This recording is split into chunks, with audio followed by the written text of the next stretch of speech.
Do we have a breakthrough in peace talks? From New York City this morning, good morning, good morning. Futures, like what they hear, up 0.8%. The countdown to the open starts right now. Everything you need to get set for the start of U.S. trading. This is Bloomberg, The Open, with Jonathan Farrow.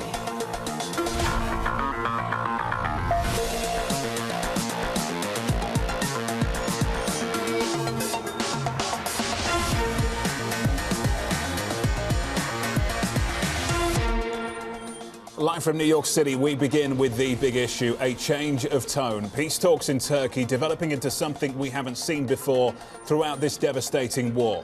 A more constructive tone from both sides. The Ukrainians indicating a Putin-Zelensky meeting is on the table. Russia echoing that positive sentiment, pledging to sharply cut back military activity near Kyiv. Team coverage starts right now with Bloomberg's Maria Tadeo in Berlin and Emily Wilkins down in D.C. Maria, put it all together for us, the view from both sides in the last hour.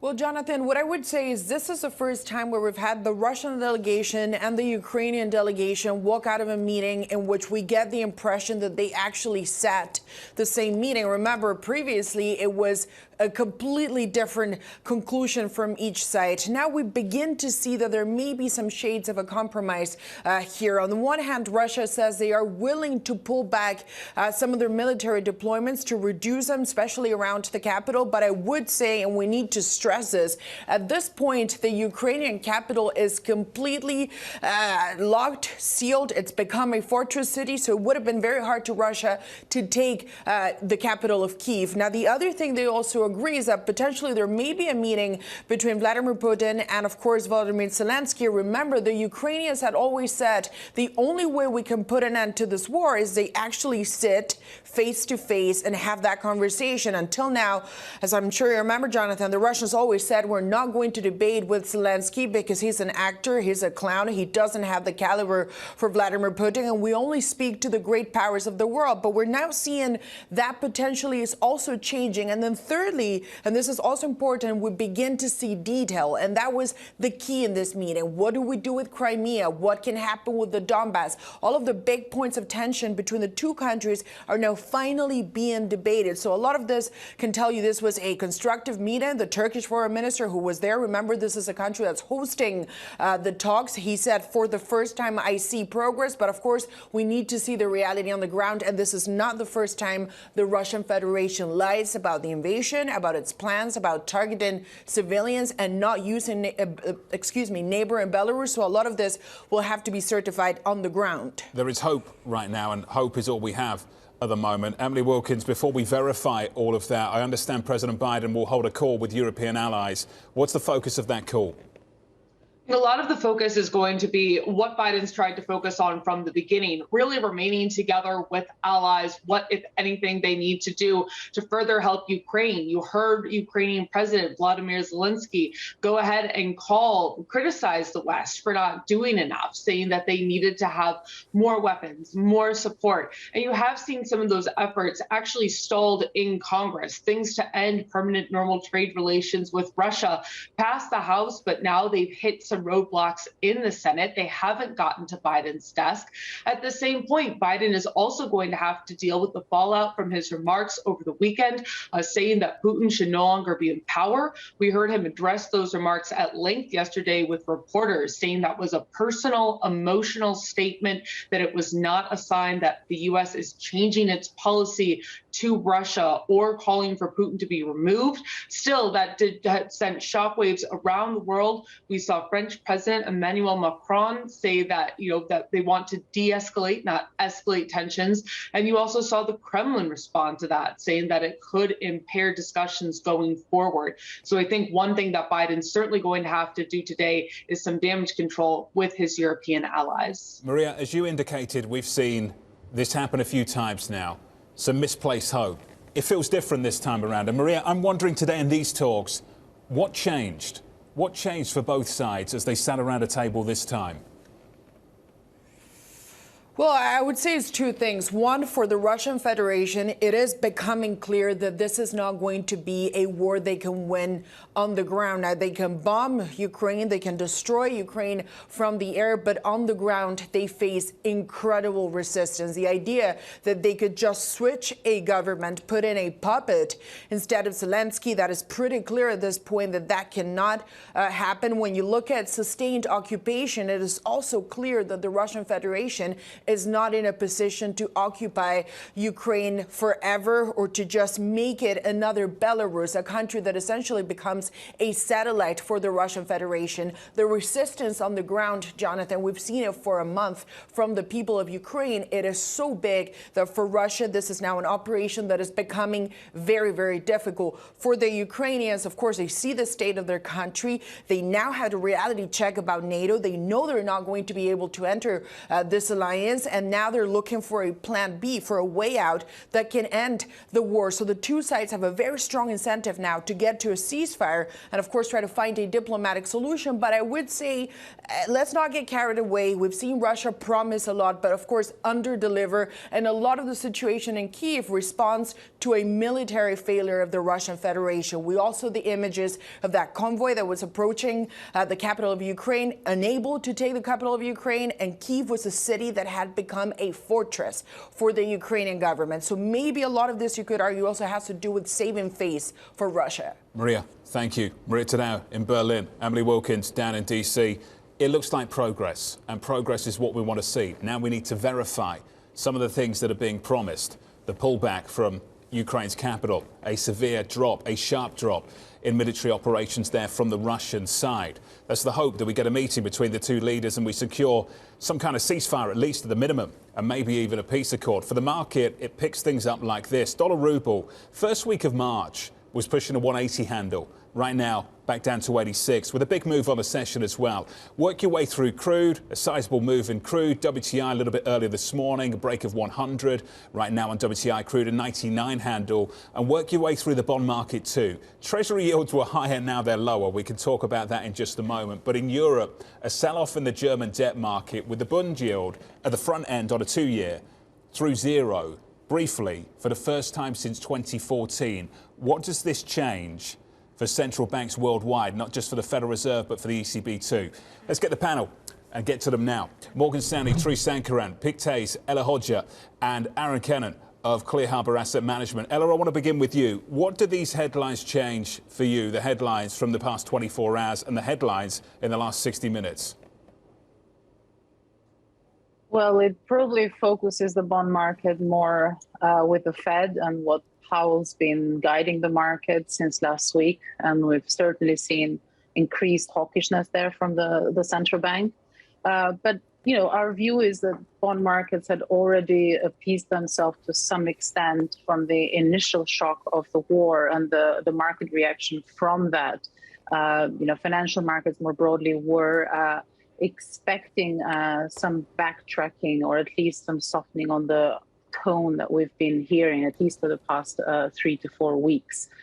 So don't think it's a major surprise for the bond markets, and you can probably see from the reaction in the 10-year yields, sort of you would expect it to sell off on good news, but in this case, some of those good news were already priced, but it's also reacting more to the idea that perhaps we don't get this commodity shock that the markets were trying to price 3 to 4 weeks ago.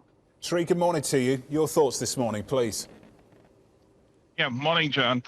So, I mean, any progress would be welcome on the humanitarian front, surely. And to the point made by the earlier speaker, from the market's perspective, I mean, the focus will definitely shift back to the central bank kind of hawkishness, whether it stays in place. Our view, still, we do think that there is probably a bit more of the hawkish surprise of the tone, which will continue. From the risk market perspective, I think that's where there's a bit more of a conundrum to be resolved. I mean, we were a little surprised by the magnitude of rally that we have seen across both equities and credit on the back of the hawkish pivot from the Fed, or the repivot from the Fed. I mean, I do think that that's probably something that is likely to fade over the near term as the magnitude of the rate hikes and the market starts to price in what that means with respect to the growth, the earnings outlook, and in general risk appetite. The one bull market we have right now, I was told by Julian Emmanuel of Evercore this morning, is in hawkishness. And Aaron, I wonder from your perspective whether you think we're picking up on that bull market and hawkishness from this Federal Reserve effectively, efficiently in the equity market. Well, it's a great question. I know so many people are of the view that the Fed can sort of re-embrace what they said last week, which is that they'll start moving 50 basis points now that, you know, we're making progress in these negotiations. But I do think that there's the other side of the story, which is we had huge supply chain challenges going into the February 23rd war in Ukraine. And perhaps there's a view within the central bank community and within the economics community that we're going to see some of those supply chain bottlenecks subside if this progress in Ukraine is real. And it may actually allow central banks, particularly the Fed, to take a slightly more constructive, tightening, yes, approach, but maybe a slightly less hawkish approach throughout the course of 2022. And I think the data will, you know, the timing of particularly this negotiation as it pertains to energy and as it pertains to soft commodities, particularly wheat, and those impacts on the overall economy could impact how central banks think about their policy going forward. Aaron, just clarify that for me again. You think that what's developed this morning reduces the risk of an even bigger move from this Federal Reserve?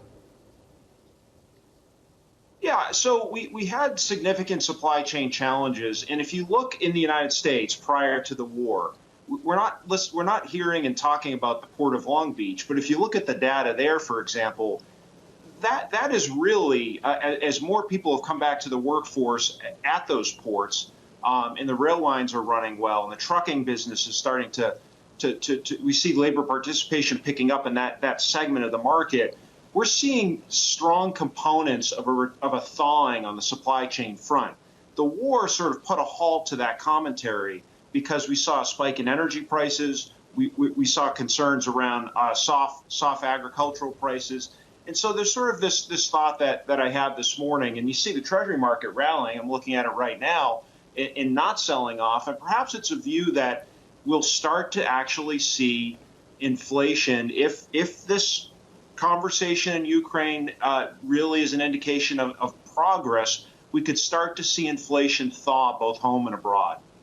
And we'll keep this conversation going alongside Ella and Sri, going into the opening bell about 20 minutes away with futures elevated. Just something for the diary this morning. We are expecting a news conference with Secretary Blinken with his Moroccan counterpart a little bit later, a first scheduled opportunity for the US administration to give their views on what's developed a little bit earlier this morning. Let's get you some movers ahead of the opening bell. Let's do that with Abby. John, well, you mentioned that stocks are higher on this Russia-Ukraine optimism. Tech in particular outperforming. The NASDAQ 100 futures up more than 1%. Not surprisingly, big tech names are sharply higher. Apple, Microsoft, and NVIDIA really leading the way up 2.7%. The travel trade is back on, too. Delta Airlines as a representative, flying high by about 3%, no pun intended. To the downside, though, not surprisingly, defense contractors lower, Lockheed Martin falling by about 2.9%. And with oil consolidating right around $100 per barrel, right now slightly below. Some of the big oil names are lower, including ExxonMobil, falling right now by about 2%, John. Abby, thank you. Coming up on the programme, optimism emerging from peace talks out of Turkey, boosting risk assets and sending futures to session highs. That conversation up next.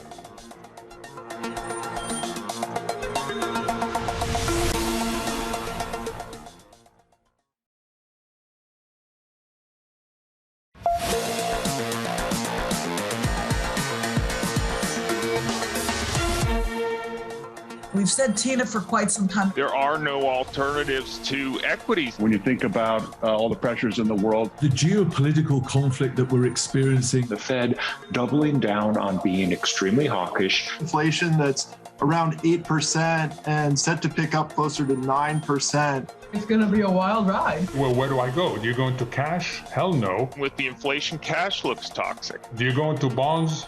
Hell no. The bonds look toxic. You end up not reducing your allocation to equities, but actually looking to increase them.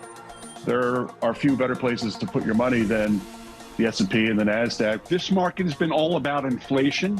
It's been about the Fed. It's been about bond yields. Equities overall are doing well. I am very impressed and quite honestly surprised. It's Tina. There is no alternative to U.S. equities.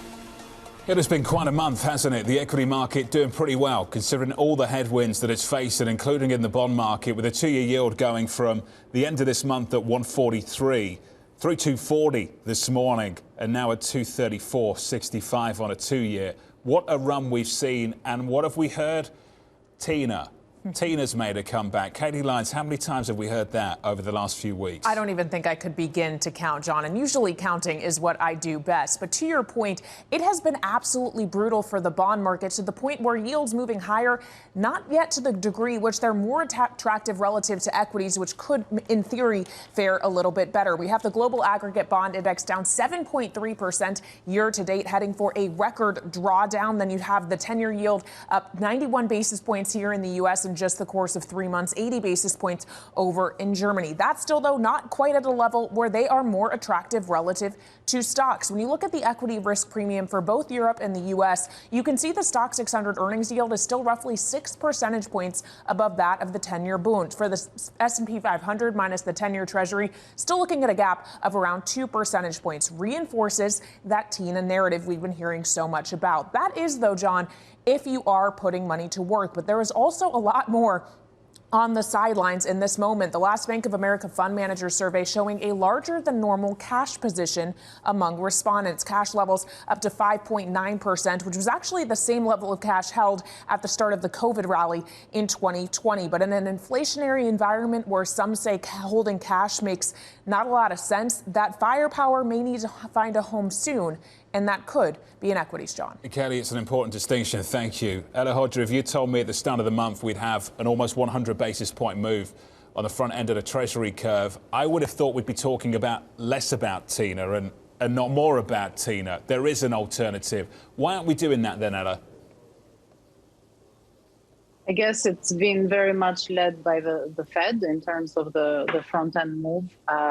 Initially, we started the year with the idea that, yes, inflation was going to come down halfway through the year. And yes, growth was going to be above trend, but much lower than what we saw last year. So broadly, sort of the kind of backdrop where your forward yield forecasts by the strategists in the street were not at all hawkish. So you're absolutely right. This 100 bips move in the front end has been a surprise to most bond market participants.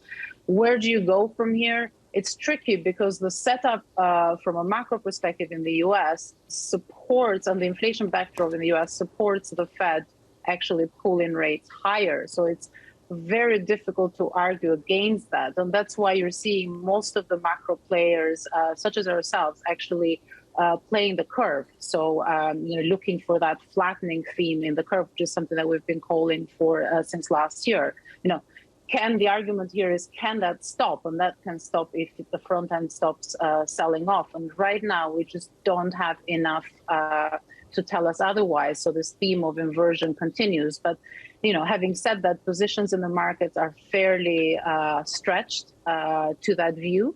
We are very vulnerable here to any potential surprises, as the previous speaker was alluding to, say, on the inflation side. But it is a risk rather than your base case. Your base case here is still not a pretty one, more broadly for duration and rates. Aaron, the thing I hear is that 250 doesn't get it done. That doesn't get it done in a world of close to 8% CPI. And real rates are still negative. And this is what Goldman said this morning. Real yields are still providing some buffer against further real rates increases because real yields are negative. Aaron, does that resonate with you as well? Yeah, I mean, I do think that there's, that makes some sense. But, if you look back at sort of the pre-COVID charts. Now, we had a different inflationary picture, but we had in 2018 nominal yields around 3%, and the curve was flat. In the fall of 18, we had 2s at about 3%, 10s close to, to that sort of level. And it wouldn't surprise me if we sort of returned back there, but it doesn't take away from the fact that the inflationary picture in 2023, if things break as we suspect they may, could improve dramatically. And you look at TIPS break-evens, you look at the five-year forward fixed to floating level, long-term inflation expectations are still reasonably well anchored. And lastly, I would just argue, too, that our debt to GDP has trended from that 2018 period from 100% of debt to GDP to about 135%. The Fed knows that. The Treasury knows that. Higher interest rates in terms of the interest that we pay on our deficit becomes unsustainable for the U.S. government. And I believe that there's a natural realization, and that's going to probably, again, force the Fed to remain, yes, incrementally hawkish, but perhaps not as extremely hawkish as many are predicting, which is 2 and 3 50 basis point moves this year with a couple of additional 25s. I think the front end of the curve is sort of attractive here because I think the Fed may, in fact, raise rates and overshoot, and then we end up seeing them cut rates next year. Next year? I mean, I've heard that argument a few times that perhaps there's something about this that is self-limiting because the amount of debt, both on the corporate side as well as the sovereign. This just came in from Jonathan Golub, Credit Suisse, and he basically said the following: the Fed's projected path of rate hikes will not be enough to tame inflation. Put differently, not only is the rate too low today, but it will likely be too low even after the Fed completes its projected rate hikes. Stay with stocks. I mean, how many times have we heard that, Sri? Is the same true of the credit market from your perspective, from where you stand as well, Sri? I mean, credit obviously is slightly different in the sense that there is a technical valuation argument that comes in from what the Fed is doing, et cetera. But there is also the dynamic of how it feeds through into fundamentals, sort of what Aaron mentioned with respect to the government bond market, right? But I think the tension here within credit, I would say that by and large, if it's just about rate hikes into a relatively healthy economy and earnings growth holding in positive territory or reasonably in positive territory, that's still a story that credit markets can absorb, i.e. corporate balance sheets are healthy enough to absorb the magnitude of rate hikes that the market is forecasting or our economists are forecasting. But the working assumption has to be that earnings still hold up. I think if the second leg of the argument starts to fall apart, that's when we start getting more concerned about the ability of corporates to service debt in a higher interest rate environment. Let's regroup and talk about that last leg. I think that's the important piece around the equity market open as well. Sri Sankaran, Ella Hodja and Erin Kennan. If you're just tuning in on Bloomberg TV and on Bloomberg Radio going into the opening bell, a constructive tone from Ukraine and Russia out of talks in Turkey today. Futures pushing higher. Up next, the morning calls, and later 10 days of gains, adding more than $400 billion in market cap for one single name, Apple. That's just around the corner.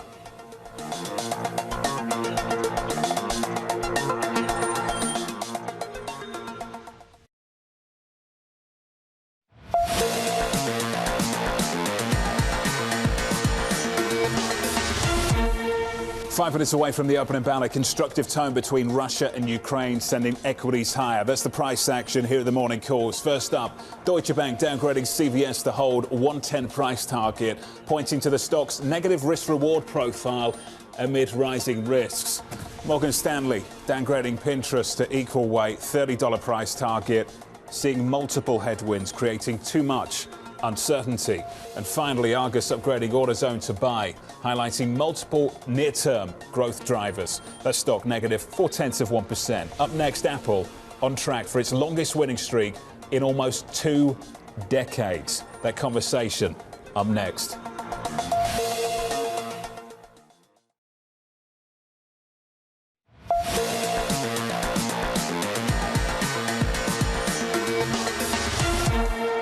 24 seconds away from the opening bell this morning. Good morning. This is what we wanted to hear. A constructive tone from both Russia and the Ukraine coming out of talks in Turkey, and those talks will continue into this evening and into tonight potentially as well. Off the back of that, equity futures elevated on the S&P by 0.9% after a 3-day winning streak. Can we make it 4? Switch on the board and get to the commodity market. A break of 100 on crude.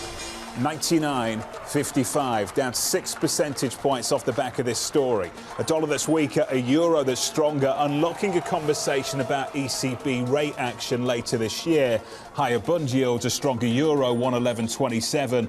And if you can explain this one for me, go ahead. There's got to be a head scratcher in the mix as well, hasn't there? 242 on 10, yields in 4 basis points, and for some reason a bid back into treasuries off the back of all of this. That's the cross-asset price action. We're up 0.8% at the open, about 30 seconds in. Energy, as you would expect, is lagging down 1.3%. Consumer discretionary up by 1.2%. With your movers, here's Abby. John, well, on this very strong start for stocks this morning, it's a broad-based rally on this optimism over Russia, Ukraine, the possibility of talks. Microsoft, one of the top leaders, up 0.9%, really helping out that tech sector. Interestingly, even though yields are down just slightly, banks higher. Citigroup, one example, up 1.8%. American Airlines up 4.1%. This, of course, is the travel trade rebounds on the thought that peace between these two countries could help international travel. And then finally, General Motors also in on the game, up 3.5%. Again, a very broad-based rally. To your point, John, energy is that lagging sector. Abby, thank you. The one name to watch is Apple.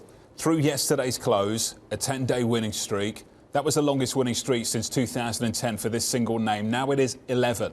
11 straight days of gains and adding almost 18 percentage points to that name. The team here at Bloomberg crunching the numbers over the previous 10 days. That's a market cap move of more than $400 billion. And if you want a comparison, that's roughly the same market cap as Walmart. Bloomberg's Ed Ludlow joins us now for more. Ed, what a stunning rally. Good morning, John. We're up 0.9% right on Apple. We're on the verge of $3 trillion market cap. It's an astonishing story, right, especially when you consider the backdrop of yields, what's happening in Ukraine, the questions around demand. I'm also looking at Amazon, by the way, which is higher because Amazon is the leader of the mega caps on a year-to-date basis. But come with me straight to my Bloomberg terminal and let's talk about this run. If we close higher, as you said, best run since 2003. If we close higher on Wednesday, we match that 2003 run. If we close higher on Thursday, which would be 13 consecutive days of gains, then it would be the longest winning streak in history. And that's interesting, right? You see analysts boosting earnings estimates by around 7% for the year for Apple. They kind of shrugged off the stock, that report by Nikkei, that they'd cut production by 20% on the base model iPhone SE because of waning demand due to inflation and the conflict in Ukraine. What stops this stock? There is a warning in this chart, John, because, of course, the last time Apple hit $3 trillion at the beginning of the year, the S&P had a significant drop to follow. We also have yields at 2.5%, right, on the benchmark 10-year Treasury. Apple is not immune from the conversation around higher rates discounting the present value of future earnings. But why is it not immune? It's really interesting narrative. And then we talk about what investors are doing right now. The NASDAQ 100 is still down 7% year to date, but there seems to be this move into quality and growth names. I talked about Amazon being the year-to-date leader of the mega caps, up 2.5% so far in 2022.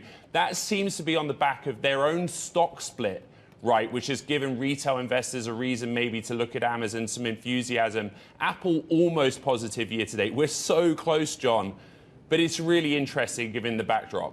Ed, the move in Amazon, never mind the year-to-date move, it's a 25% move off the lows of March. Are you telling me that's just about a stock split?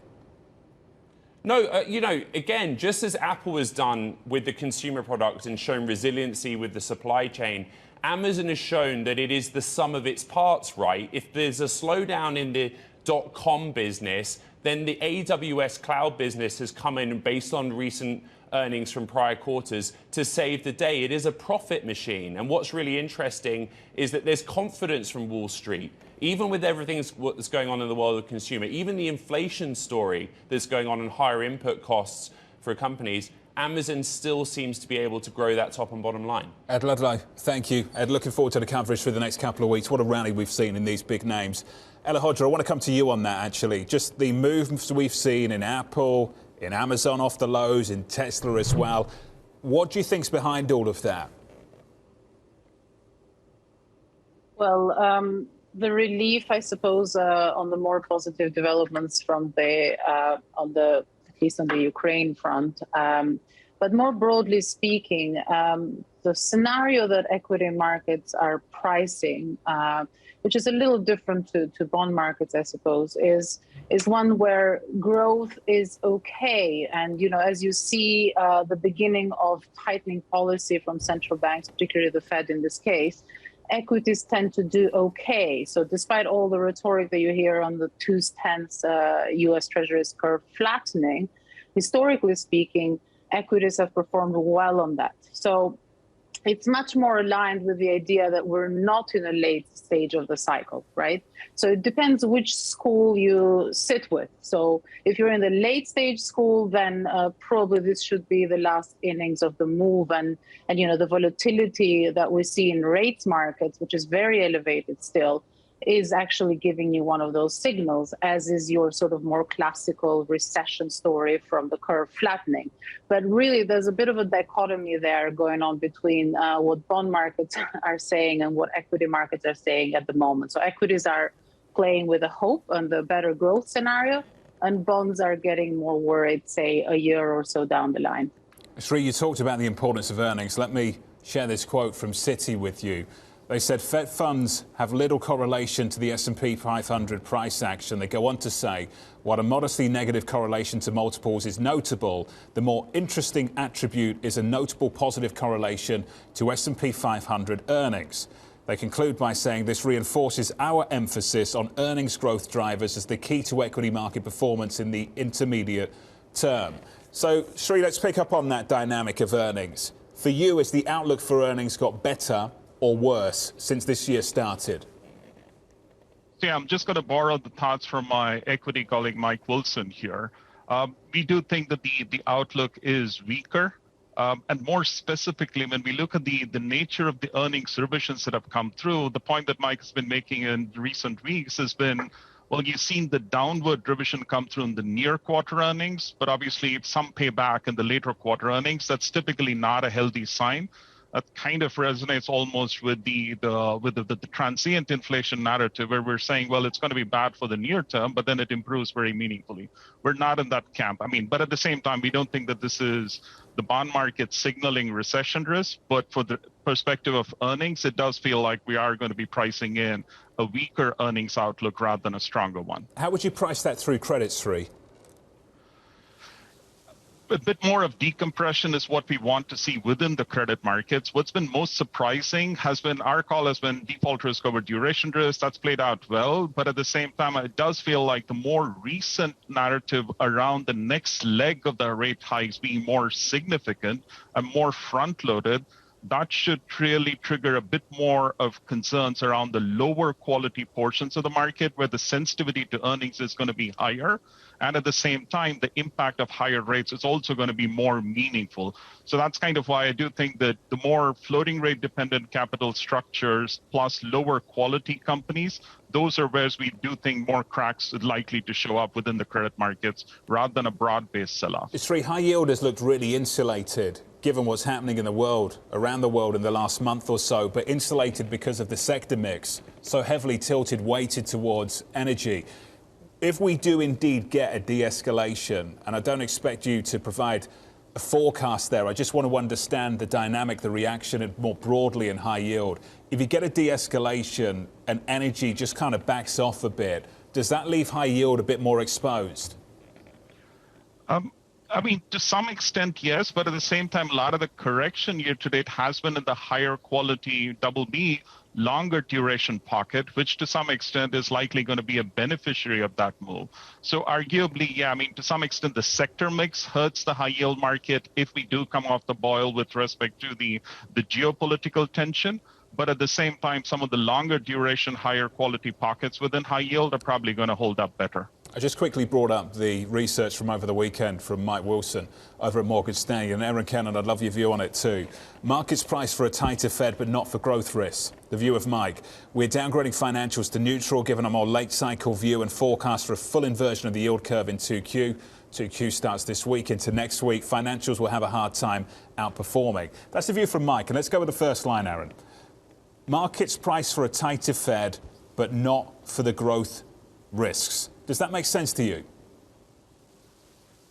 Yeah, I think it does, and that's sort of our base case, in fact, which is, you know, the flattening of the yield curve historically augurs or tends to be a signal of heightened recessionary risk.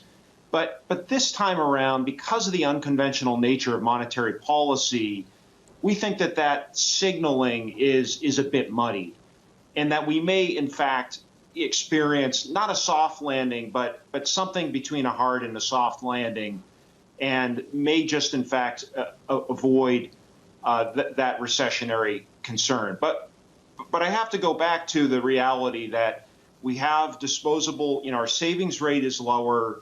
We still have the inflationary pressures weighing on key segments of the equity market.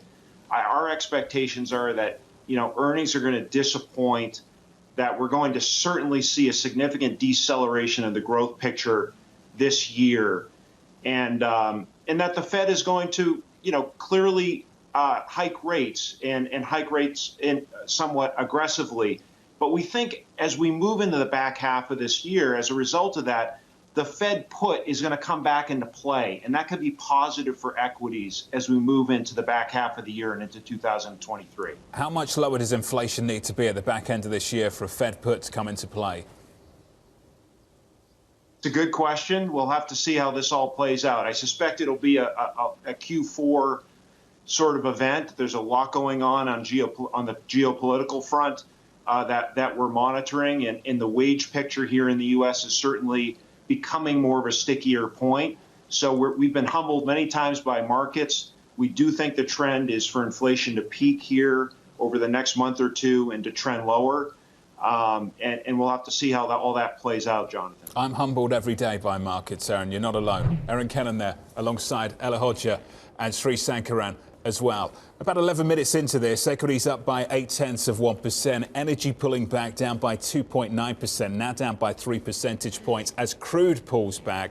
A break of 100, a 99 handle early this morning on WTI, as we had a breakthrough of sorts between Ukraine and Russia in talks in Turkey, and those talks will continue through this evening. For the President of the United States, the focus will be on those talks, but also things here at home as well, unveiling his $5.8 trillion budget proposal.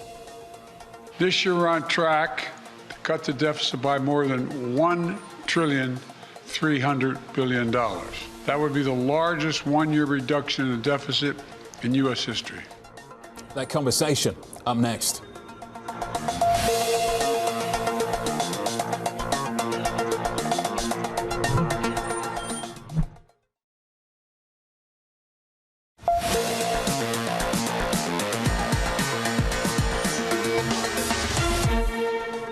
A firefighter and a teacher pay more than double the tax rate that a billionaire pays. That's not right. That's not fair. And my budget contains a billionaire minimum tax because of that. The President of the United States there. Happening right now, Secretary Blinken in a news conference alongside his Moroccan counterpart. The first opportunity for the U.S. administration to respond to what we heard earlier this morning. Earlier this morning, of course, a constructive tone coming out of talks between Ukraine and Russia. Ukraine talking up the prospect of the two leaders meeting. Russia talking up the prospect of sharply cutting military operations in and around Ukraine's capital. The dates for the next set of talks not made just yet. This is what we hear from a source close to the Russian delegation commenting on these Ukraine talks. No date, place set yet for the next round of Russia-Ukraine talks. The delegation is leaving Istanbul now after those talks with Ukraine earlier today in Turkey. When we get the headlines from Secretary Blinken, of course, if they're pertinent, if they speak to this story, I'll bring them to you. For the President of the United States, for President Biden, his multi-trillion-dollar budget proposal running into opposition from key Senator Joe Manchin, calling the tax on unrealized capital gains, quote, a tough one.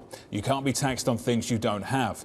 There are other ways for people to pay their fair share. Bloomberg's Joe Matthew joins us now from Washington with more. And Joe, I asked this of you this morning, and it's important. Do they want to make policy, or do they want something to campaign on? Well, it's feeling a lot more like the latter, Jonathan, simply because we've already done this. With regard to the tax on unrealized gains, that was part of the Build Back Better plan that never got its way through Congress late last year. It failed. It was put on the shelf and it was left to die because lawmakers like Joe Manchin don't have time for this. He's not alone either, by the way. Kyrsten Sinema, who you remember looming large in that Build Back Better debate, also has problems with this reportedly. Even the chair of the House Ways and Means Committee, Richard Neal, prefers a different approach when it comes to taxing the wealthiest Americans. This would apply, by the way, to families, households worth $100 million or more. And it's pretty unclear exactly how this unrealized gain tax would be enforced. The issue here, Jonathan, is that one of the hallmarks of this budget, as the president outlined yesterday, was the fact that it was going to reduce the deficit. It would lower deficit spending by $1 trillion. But without that tax on unrealized gains, you can't get that $1 trillion. So there are things that need to be worked out here. By the way, we'll begin officially the process here next hour when the director of OMB testifies before the House Budget Committee. So here we go. Joe, there's nothing original, as you know, as we all know, about American budgets coming out of the White House that never actually see the light of day. Here's another one. What I don't understand, though, is if you want to get something done, why aren't we having a conversation with Senator Manchin saying, what can we do? Because most people agree with the President of the United States here. Let's get people to pay their fair share. Whispering it down the microphone and coming up with things that won't pass and your own Democratic senator won't agree on doesn't get anything done. Well, maybe you're getting a little bit closer to your first question, which is no one actually thinks it's going to get done.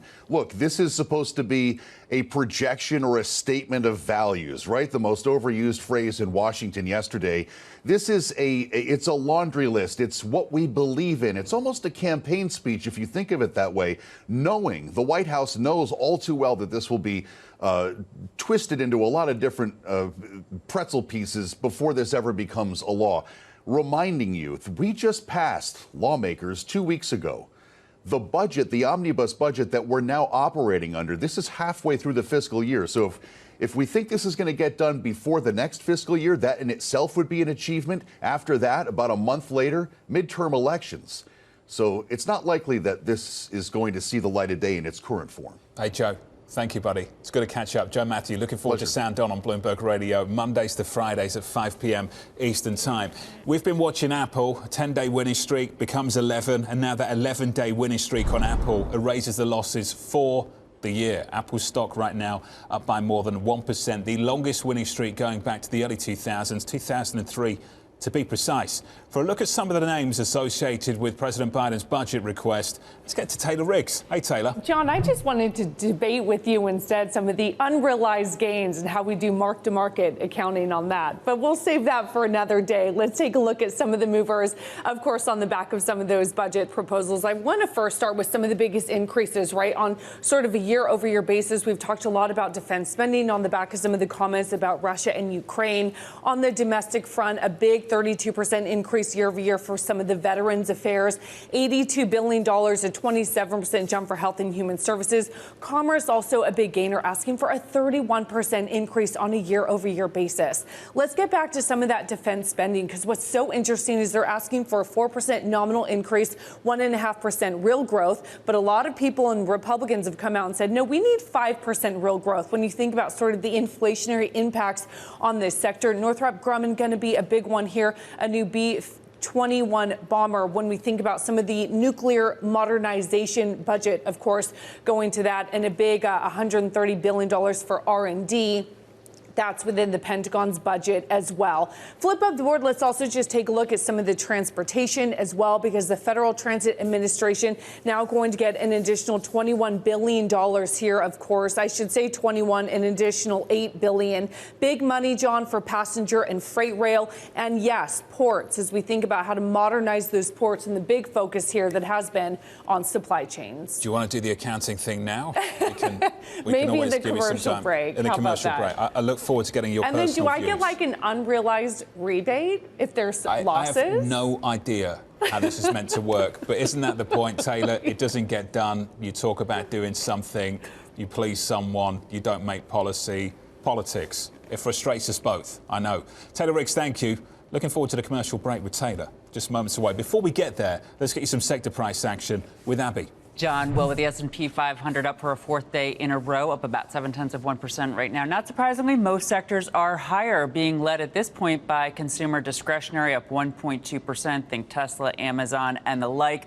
Technology right behind it, up 1.1%. NVIDIA, Apple, Microsoft. Communication services also higher. Think Facebook, Google, and Twitter. On the bottom, not surprisingly, it is energy. So there's a risk-on mood here on these, the optimism around the possibility of the Russia-Ukraine talks. There's also optimism for the travel trade. Airlines, similar to so many individual stocks, now higher on the year, up about 5%. And it's interesting, John, at this point, the S&P 500 up more than 12% from its February low, and now down just 4% below from its all-time peak. Let's see, are we going to put another all-time high? It seems as though that risk-on mood is here. Abby, thank you. Thank you very much. Just working through some of the bond market price action too. 10-year yields in Germany just fading a bit, still up 4 basis points. Let's call it 61.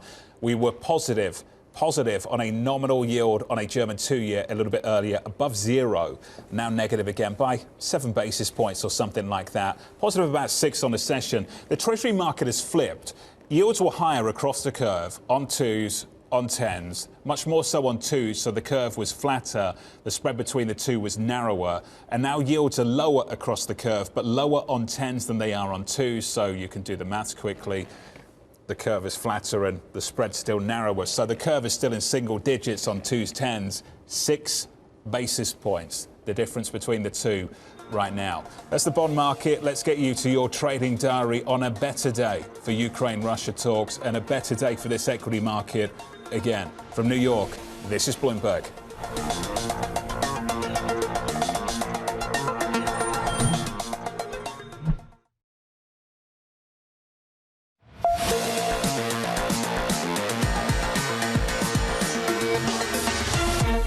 25 minutes in, we add some weight to this equity market. It's what we all want to see, an improvement between Ukraine and Russia in talks. Will it stick?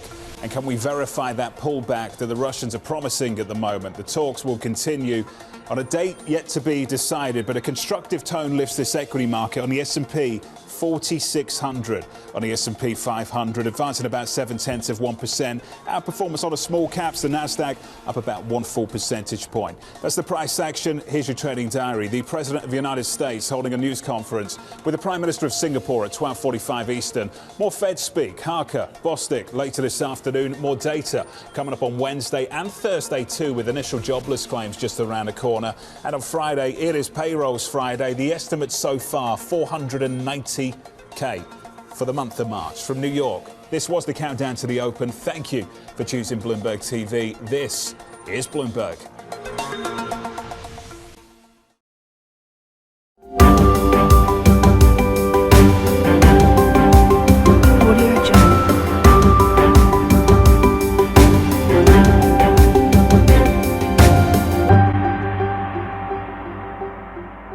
Audio Jungle.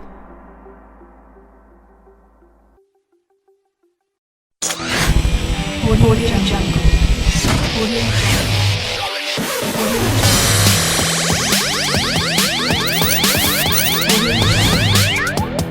Audio Jungle.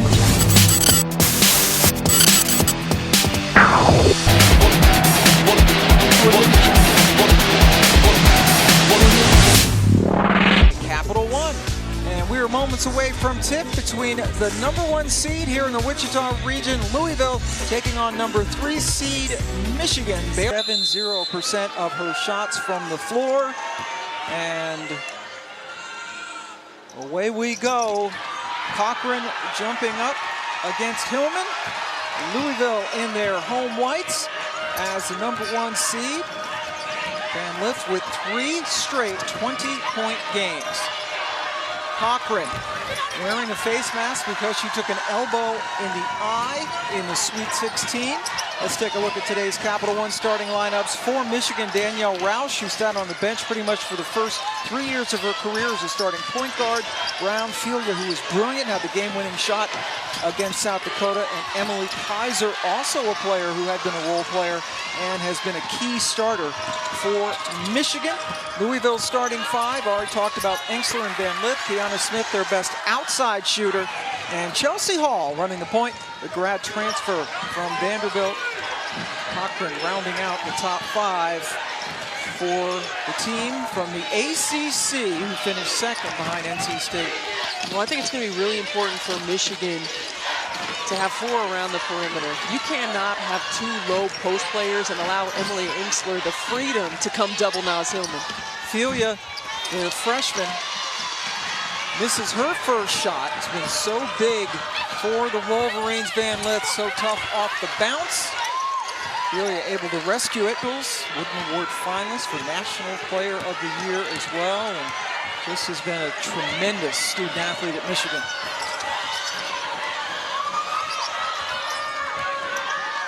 Kiana Smith, that's her spot.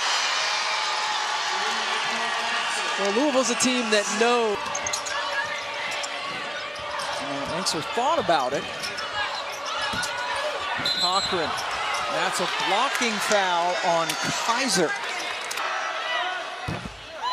Learning how to see out of it, the feel. Long pass, Brown. Good look. Enxler again.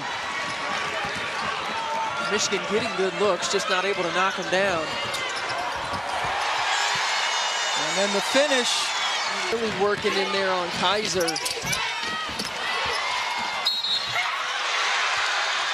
Hillman gets Michigan's first field goal of the game. To hit the singles, and this will be a battle of defensive discipline. That they have met the previous 3, including in December. Louisville has won by at least 20 points.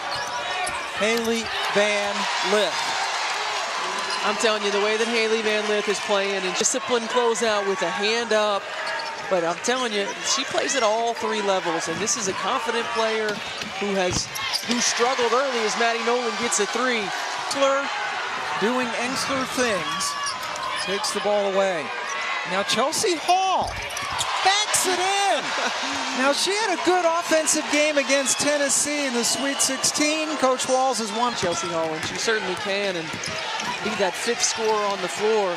But the thing about Michigan right now is when you have a team like Louisville that is denying you the basketball, you can't just stand and try to seal.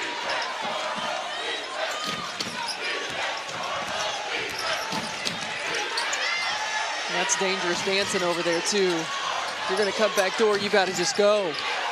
Nolan now from the other side. And Maddie Nolan really struggled against South Dakota. She was. Enxler defending Hillman. That's a great matchup. Kaiser left open. That's a good slip. That's a really good slip. Louisville hard showing on those.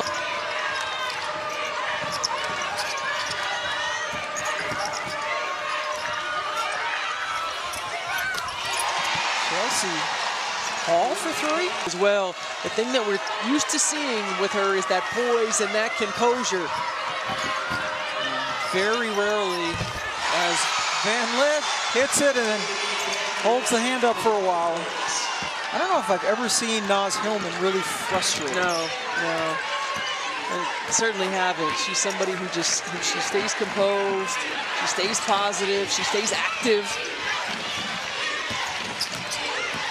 One reason why she was a first-team All-American. Filia almost took steps. Amy Dilk taken away by Van Lith. 2-on-1, she has Kiana Smith to her left. And the charge drawn this time by Maddie Nolan, who is fired up. Shot clock is off, waning seconds of the first quarter. Still guarded by Hall. Here's Nolan. Desperation three. And the first quarter in Wichita is in the books. Louis, because there has to be help when that happens. A huge mismatch in favor of Michigan. Shot clock winding down. Nice. I mean, that's where Naz Hillman is just so good. She knows the double team is three on the backside. Hillman averaging over 2 assists per game. That was a nifty one. Chelsea Hall continuing this. Williams over to Filia. Guarded by Van Lith, was able to take contact and step around. Layla Filia has just really come into her. At 14 against South Dakota, 12 of which came in the first half, and none better than that game-winning drive. True freshman from Cincinnati on the all-freshman team in the Big Ten. Tremendous future ahead of her. Present not so bad either. Meanwhile, Van Lith smooth. That's all you really have to say about it, right? It's just so smooth. And out of that double team. Filia, that's a tricky pass that Hall intercepts and then is able to score over and around Naz Hillman with the trail three. That's well off the mark.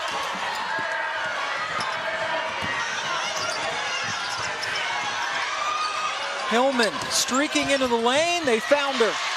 That's a great pass by Leah Brown in transition, and that's where they're going to have to.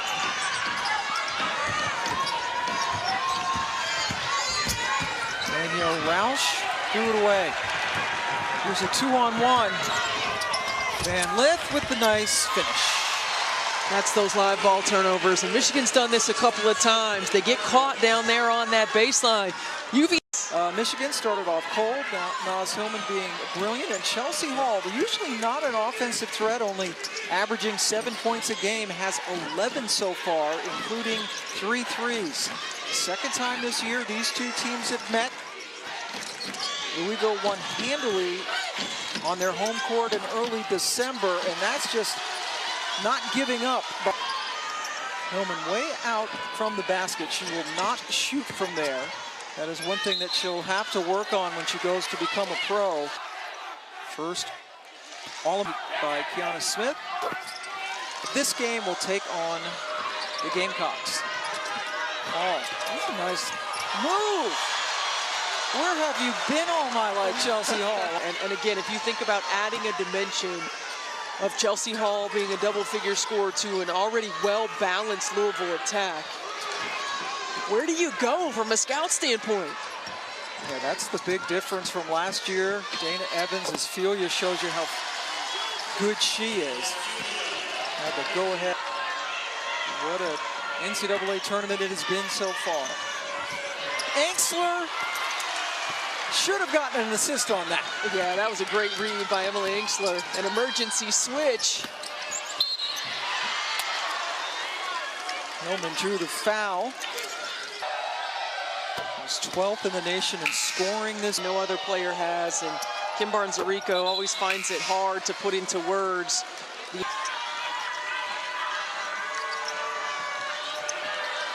Robinson looks back to Coach Jeff Walls for some instruction.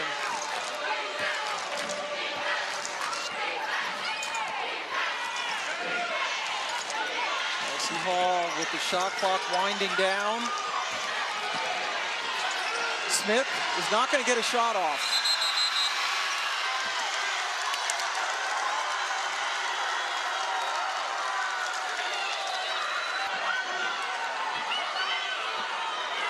They have trailed for the vast majority of this game. Trailed by as many as 7. Oh boy. Chelsea Hall is having herself A great day until Naz Hillman decided to spoil the party. Are you kidding me? Hillman running in transition, chasing down Chelsea Hall and swatting that thing into the stands. Not even close to being a foul, and that right there is a microcosm of the hustle and heart of Naz Hillman. Yes, it is. High motor, high competitive spirit.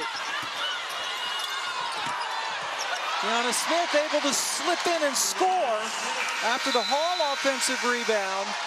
And Louisville takes a 3-point lead into the half. Pam, I spoke with Jeff Walls, and he said on offense, they need to get Emily Engstler more involved. She hasn't scored yet, but she has 8 rebounds, so she is still impactful for their team's success. And Kim Burns-Rico for Michigan, she said, we need to mix up our pick and roll and have it be big and small, not just guards. In the paint right there, Layla Filia getting downhill. She is a playmaker for this team. Van Lith, terrific pass from Engstler. Haley Van Lith just has such a good awareness of where she is around the rim. She can finish on the strong side, she can finish on the opposite side, and there's Layla Filia continuing to be aggressive. Packed and loud on Saturday. Michigan down by 1. Engstler, as Christy mentioned, has not scored in this game, averaging 12 per game, has been terrific in the NCAA tournament. A little bit under the weather, kind of a cold. But she said she'd be ready to go come game time, and she certainly has been. Cochran, limited by a couple of fouls in the first half, gets her second bucket. Olivia Cochran wearing a face mask because she took an elbow in the eye area on Saturday in the win over Tennessee. Engstler, that's what she does. It is, and that has to be, have to score the basketball, although she is a great offensive player to impact this basketball game. So much damage on the defensive end, and Chelsea Hall is on her way to have. Well, Pam, we talk about seniors and their sense of urgency, and Chelsea Hall is one of those seniors. Engstler's on the board. On that all season long, first in turnover margin in the ACC, 13th in the nation in steals. Hillman blocked and fouled by Engstler. First one for Emily Engstler. Man defense in college, only the 2-3 zone, demanding her energy and intensity on the defensive end of the floor, and she turns into an all-defensive performer. With her length, athleticism, and her instincts. And Jeff Walls says the only other player he's coached with as good of instincts as Emily Engstler is Angel McCautry. And that is a tremendous compliment. Yeah, it's scary. Yes. Angel is tremendous. Leah Brown is a transfer from Nebraska. Indiana natives on this team. Where would Michigan be without all these Indiana Exactly. natives? Right. Where would we all be? Those Indiana ball players some love. Yeah, Kiana Smith. I mean, this is a player who has done things that no other player has done. Men or women's basketball in Michigan history, with the 2,000 points, 1,000 rebounds, an All-American. A lot of firsts for this program with Naz Hillman on the roster. Engstler at the line. She does have one. Whether there will be super seniors, Leah Brown will be a super to help handle the basketball.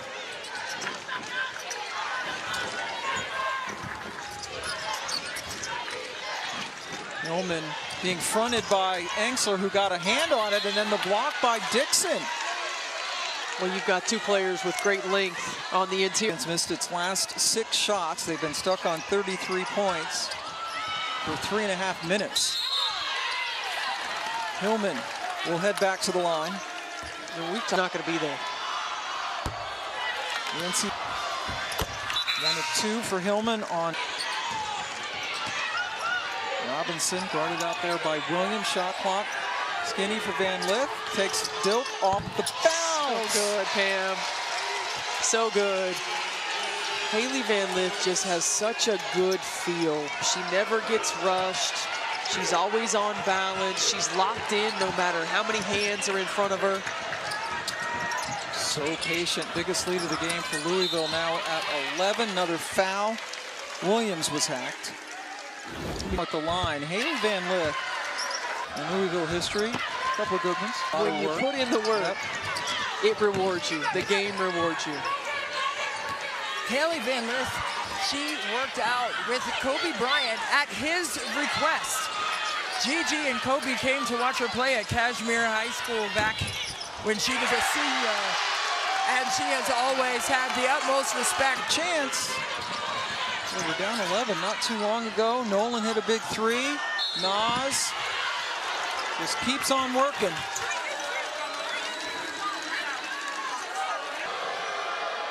Talked about this rebounder, just like Nas. Good games, and her mom being on her, talking about what she can continue to do better. Well, Michigan on a 7-0 run, all of them on free throws, broken by Van Lith. Slicing in. You see so many players that are up and down, and she's not. Terrific block by Cochran, but Hillman was able to grab the rebound and got fouled again. And Hillman was named Big Ten Player of the Year last to her, and totally deflected all of the attention away.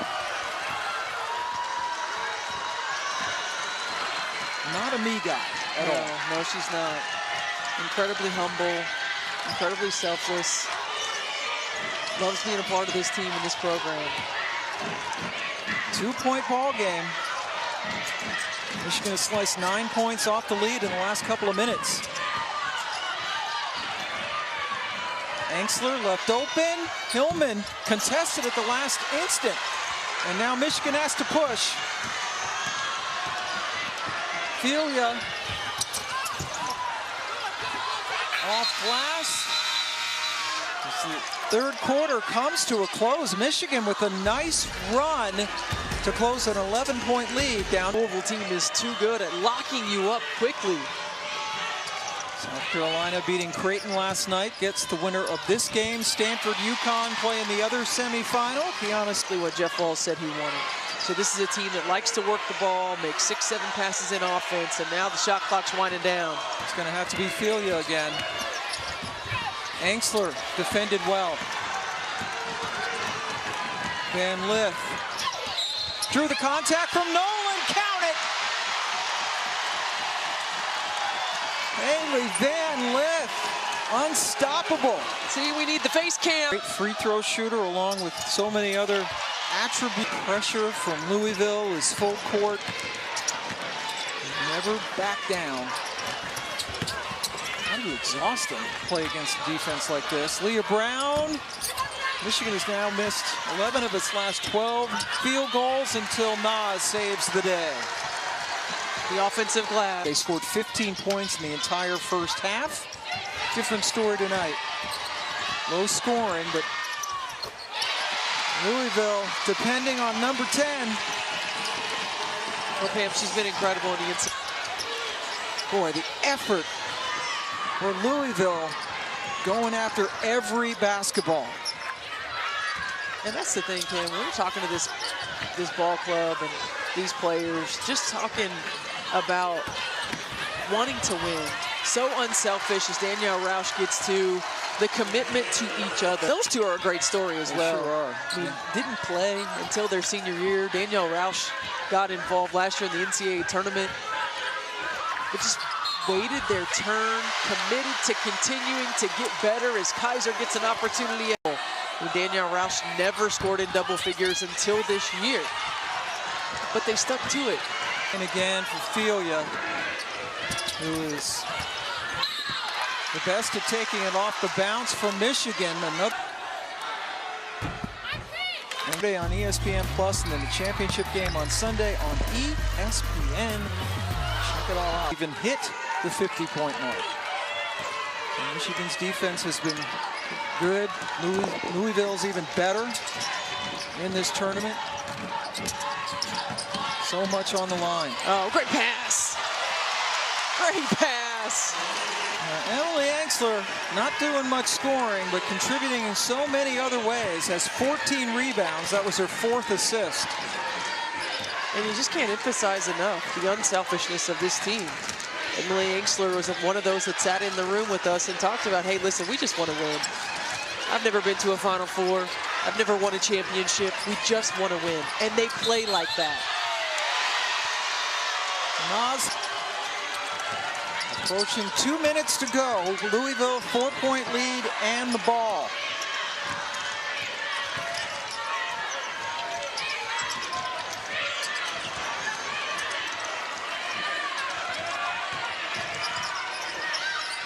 Cochran driving on Kaiser, huge. 52nd of her career. And Michigan needs points. Full court pressure, taking time off the. Now to get it across. Yep. And again, they're not initiating offense until 15 seconds on the shot clock. Kaiser. Great defense by Cochran, who is fronting Hillman. They needed the shot. Great defense.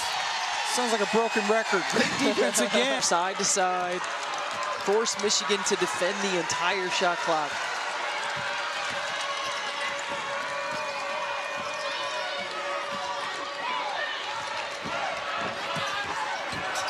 Kaiser trying to draw another charge.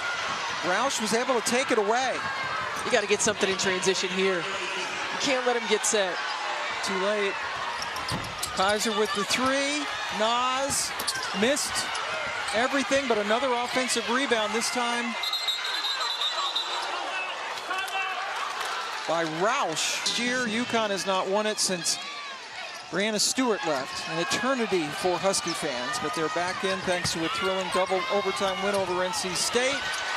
Naz Hillman will hit that shot probably 19 times out of 20. Not a foul. They don't foul. And now Louisville with a chance to seal it.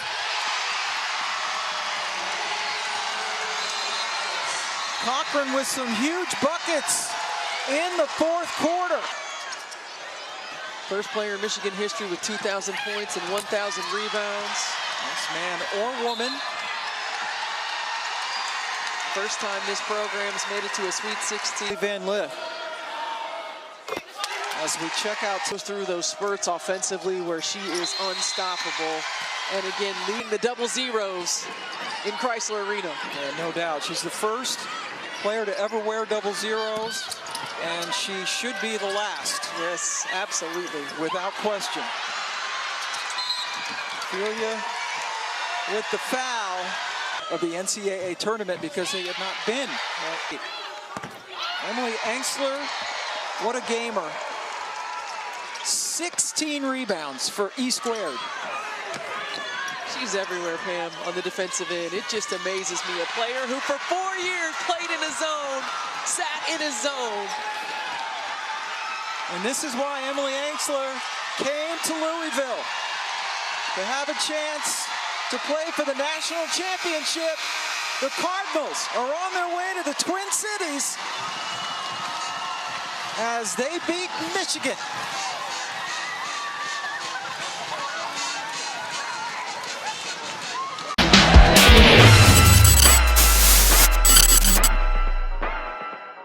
Audio Jungle.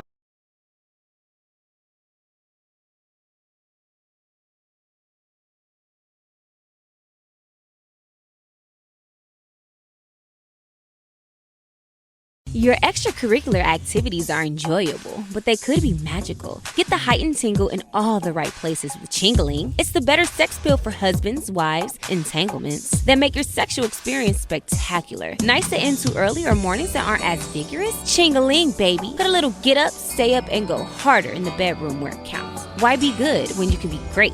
Make your love life magical and order yours today at chingabrands.com. That's CHINGA brands.com. Last time on hashtag Just Saying Podcast. Exactly. It was no last time. It's been like 6 months. Hey, yo. The announcer has nothing to say. It was complete silence. Exactly. For years since we recorded. He say, come back like, hey, guys. Hey, you guys. Should have stretched the silence out just a little bit longer. You think so? The people would have been like, the fuck? This shit playing? Like, this shit is broken. Hey, guys, it's us. Yeah, they'd be like, yeah, All right. Sure. Don't even believe in us. Yeah. You don't think they believe in us anymore? I don't know, they be asking. Nah, I still get mega support. Yeah, they be, yeah, we not coming out with any sex episode. They let us sex episodes, though. It's not even a sex podcast. It's not. We just had one just like sex to hear episode. Yeah, nasty, little nasties. They just want to peer into the world. Little nasty women. Shout out to the nasty women, though, man. 'Cause right. They're needed in the world. You know what I'm saying? Perfect balance. We gonna have another sex episode, but I just don't want it so close to the last sex episode. Like, we need at least, like, we got to get it like 10 away. What was it? 24? That was 24. So we can't do another sex episode till like 34. 34. You know what I'm saying? Guess y'all gotta wait. Before they dub us a sex podcast, and we gonna fuck around and get approached, and the niggas be like, yeah, so we need y'all to talk about sex every day. Then we gonna be tired.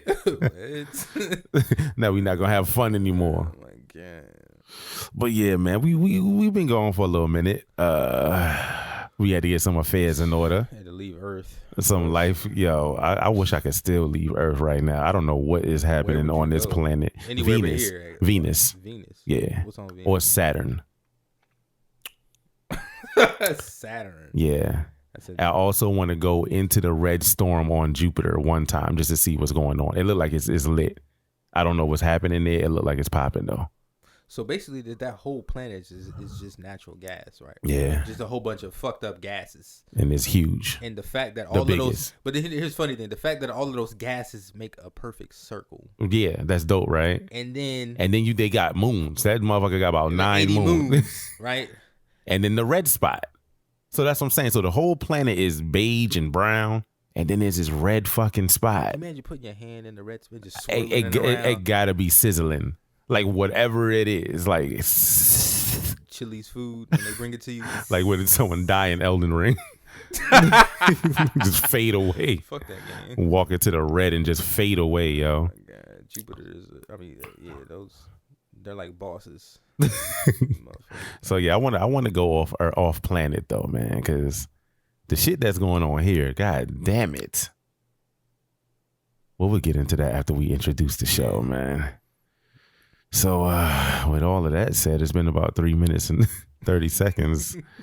I guess we could just go ahead and say, yeah. What's good?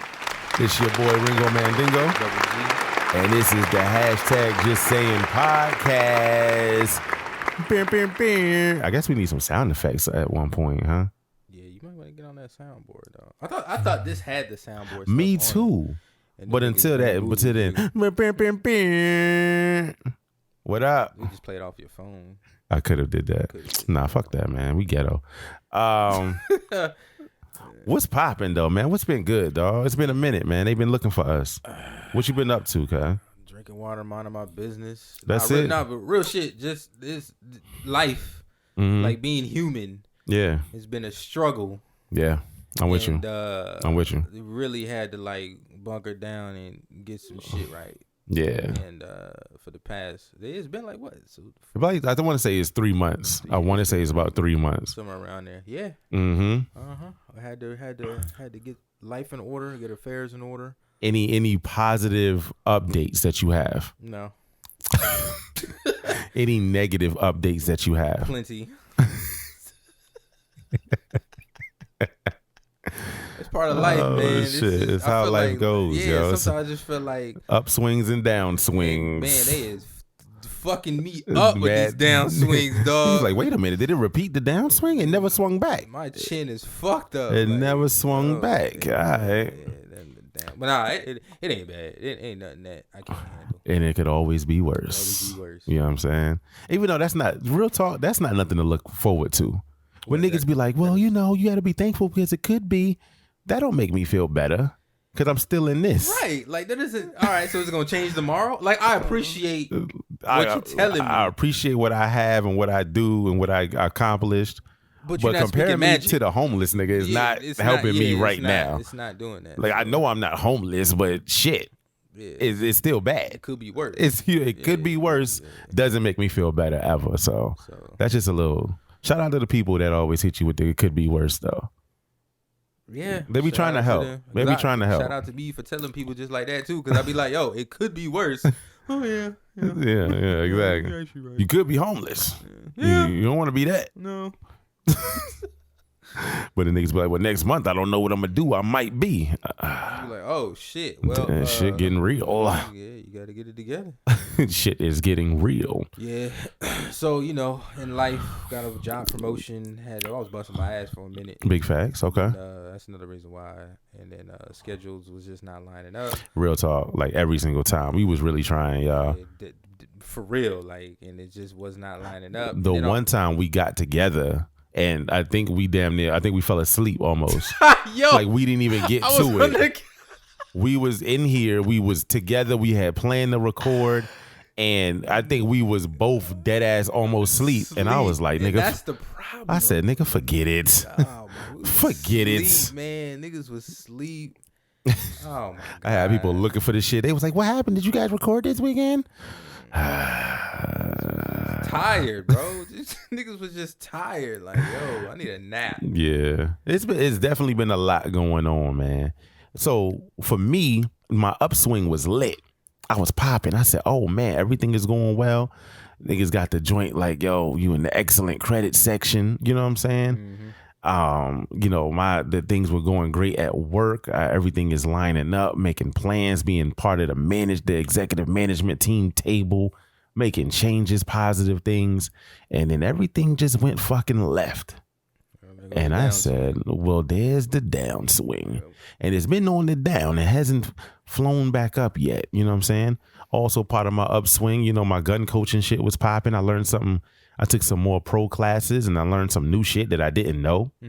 And shit, I feel even more like the Black John Wick now. Pull up on me now if you want to. Yeah, but you're not out there with the pencil though. Nah, not yet. I'm not. I got to take the advanced. I got to take the advanced course. So let me know when you get to the pencil. So yeah, we got beginners, intermediate, advanced. The pencil is you know what I'm saying? Crayon. Yeah. When you could kill a nigga with a dull crayon. a brand new pencil that's unsharpened. Yeah, flat. Right out the flat box. lead, number 2. Yeah, the fresh eraser. With the green metal around it. Yeah. That's the good one. That's when you know your eraser gonna work. They say, oh yeah, this is a good test. You know, I'm gonna pass this. Nigga, I was confident. I used to take my test with drawing pencils because I knew I wasn't gonna need to erase. You feel me? Confidence. Confident. That was a good one. But yeah, man. But despite all of that shit, we here. Persevere. We made it, man. Finally. You know what I'm saying? We up here. So that was our mental health check. We here now. Yeah, man. We miss y'all. We miss the folks, man. It's so funny how I still get mad messages. And shout out to everybody who sends me ideas. They really want to hear our opinions on certain things that's going on. And I'm like, damn, that actually would be a good episode. Yeah, shout out to everybody that that's done that. 95% of the ideas that I've gotten is about sex. So shout out to everybody that has their opinions about something. That's what's up. You know, we're always writing stuff down for material for the podcast. Eventually, we're gonna get to it. We're gonna get to it. It's just wild that people want to yo, this thing happened and I want to hear y'all's take on it. That's amazing. Mm-hmm. You know what I'm saying? Like, y'all want to hear what we got to say? Bet. I'm gonna hit y'all with that shit too. Thanks. Cause we got some shit to say. Just like today, I got some shit to say. What you got to say? Now I'm gonna open up to the folks, man. It was back in January. I had been quarantining the whole time. I've been safe as fuck. Like, you could ask anybody. Your boy was a hermit. DoorDash, fucking Walmart pickup, Amazon. They was getting all my money, delivering everything to my door and shit. And then I started venturing outside. One of my good friends turned 40. I feel like, birthdays are important, man. And as men, we don't celebrate them for each other enough. You know what I'm saying? Shout out to my circle, Double G, the homie Keith, my boy Marcus. Like, y'all some healthy dudes. Like, y'all dudes actually celebrate birthdays and shit. You know what I'm saying? I never had that growing up. So it's my man 40th birthday party. He had a 70s theme going.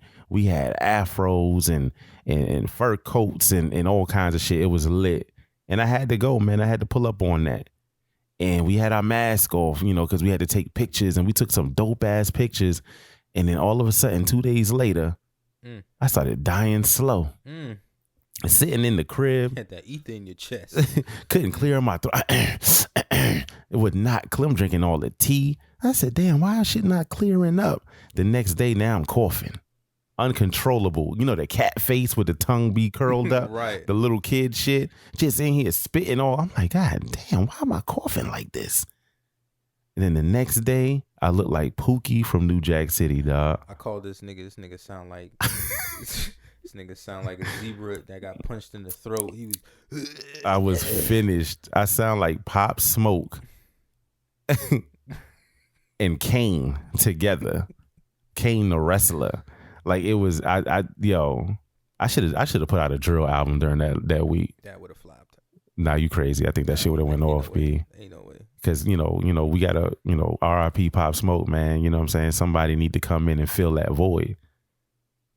And anyway. Because you had the vid. All of a sudden, you trying to make the vids. What are you doing? It's because you sound like that. Yo, that was the worst fucking 3 weeks of my life. You know what I'm saying? The first week was the worst. The second week just felt like flu. And the third week I was recovering, but I had to go straight back to work. And it was like, fuck this shit. But thank God for working from home. The vid is real. It's no joke. And that's another reason why that was another month of our setback. Real talk. This nigga Double G said, yo, I'm not coming over there until March. It was at the beginning of February? It was the end of January, because I think my man's birthday was like the 24th or something like that, or the 14th, something like that. And he thought I was playing. I told him on the phone, I said, yo, I ain't coming to your crib until March. And here we are. I said, dog, I sanitize is good, man. I had mad visitors since they not sick. This nigga was not risking it. And I don't even hate on him, man, because you haven't had the vid, right? I have been clear for the entire duration. Now, I'm pretty sure I had that bullshit before it was called the vid. Yeah. They labeled me as a upper respiratory infection. Mm-hmm. So I'm pretty sure I had a very, very slight minor case of it. You had an early version. Yeah, before it went, turned into something literally viral. So but that entire time I was good. I was in the house. Yeah. I ain't go outside. Nope. If I did, I was masked up. Mm-hmm. And I wasn't around nobody like that. And then when he got it, I said, there's no way in hell. There's no way. 'Cause he don't get sick. No, as far as I know, I rarely get sick, and that's what for me when I get sick is always something major. Is 0 to stage 5 cancer. That's it. Is nothing in between for me. So yeah, the vid that was the worst shit I've experienced in a long time.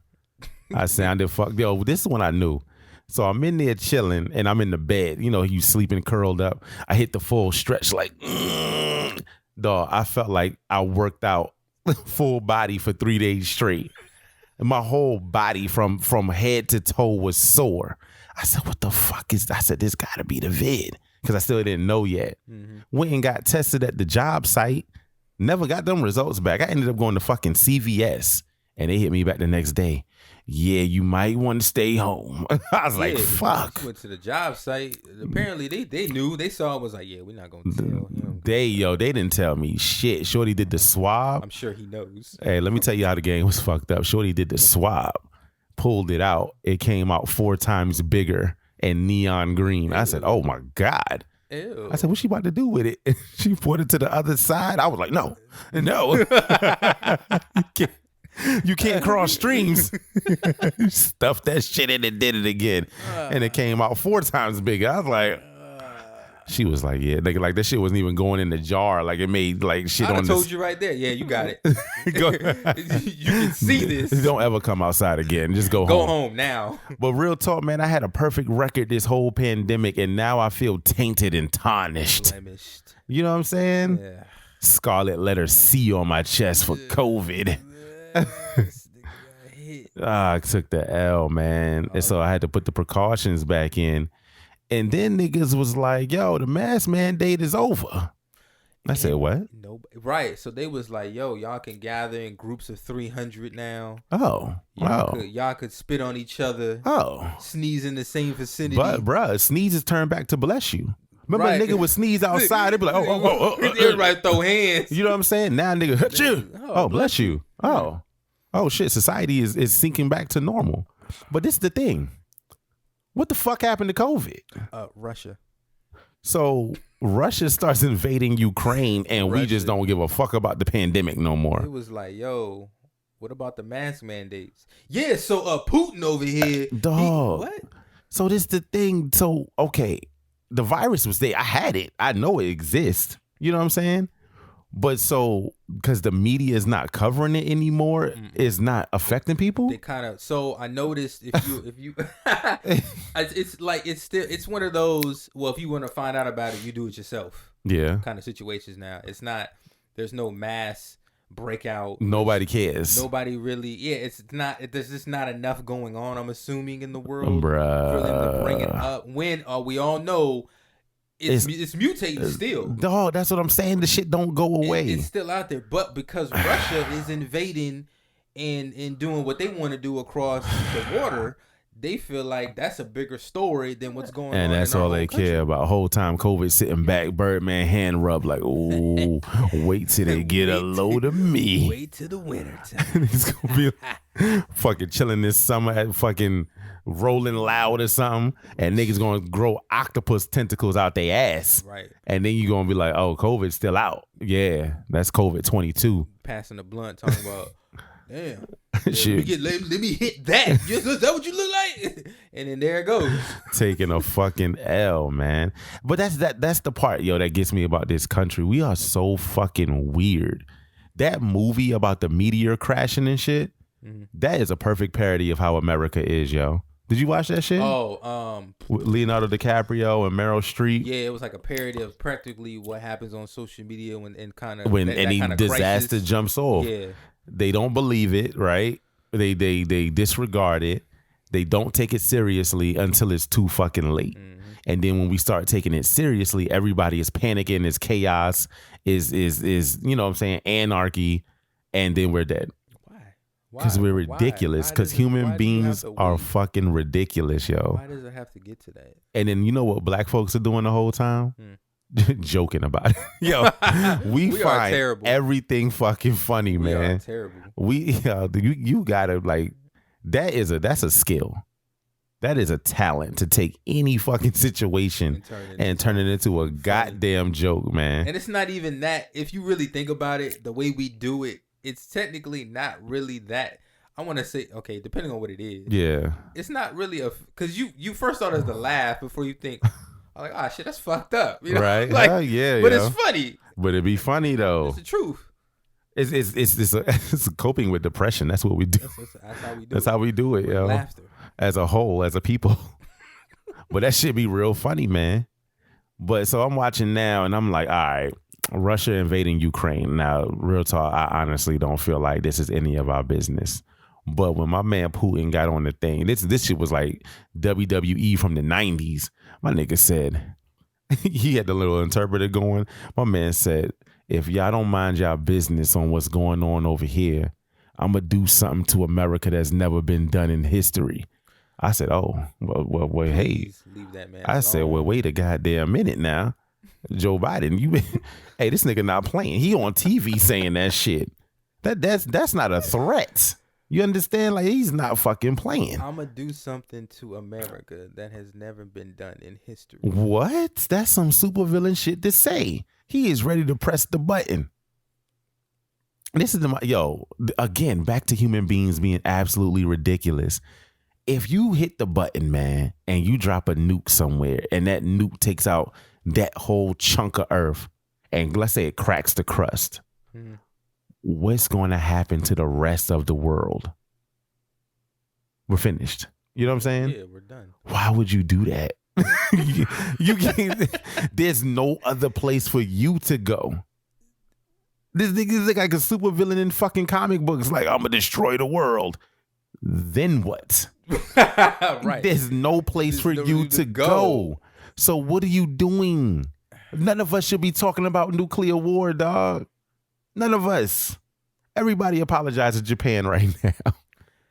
You know what I'm saying? That kind of politics is this. But like on the flip side of that, there's so much that's been unheard, unsaid. Oh yeah, 1000%. And we'll never know. We don't know as mindless civilians. We will never know. We don't know. Your clearance is never gonna be high enough to know. We just turn on the news, and we don't even turn on the news. And the news be lying. We don't even turn on the news. We just turn on to YouTube. Yo, we go to Instagram. Like, how did this get on here? Yo, niggas be getting all their current events from Instagram and shit in a TikTok video. They gotta cut that out.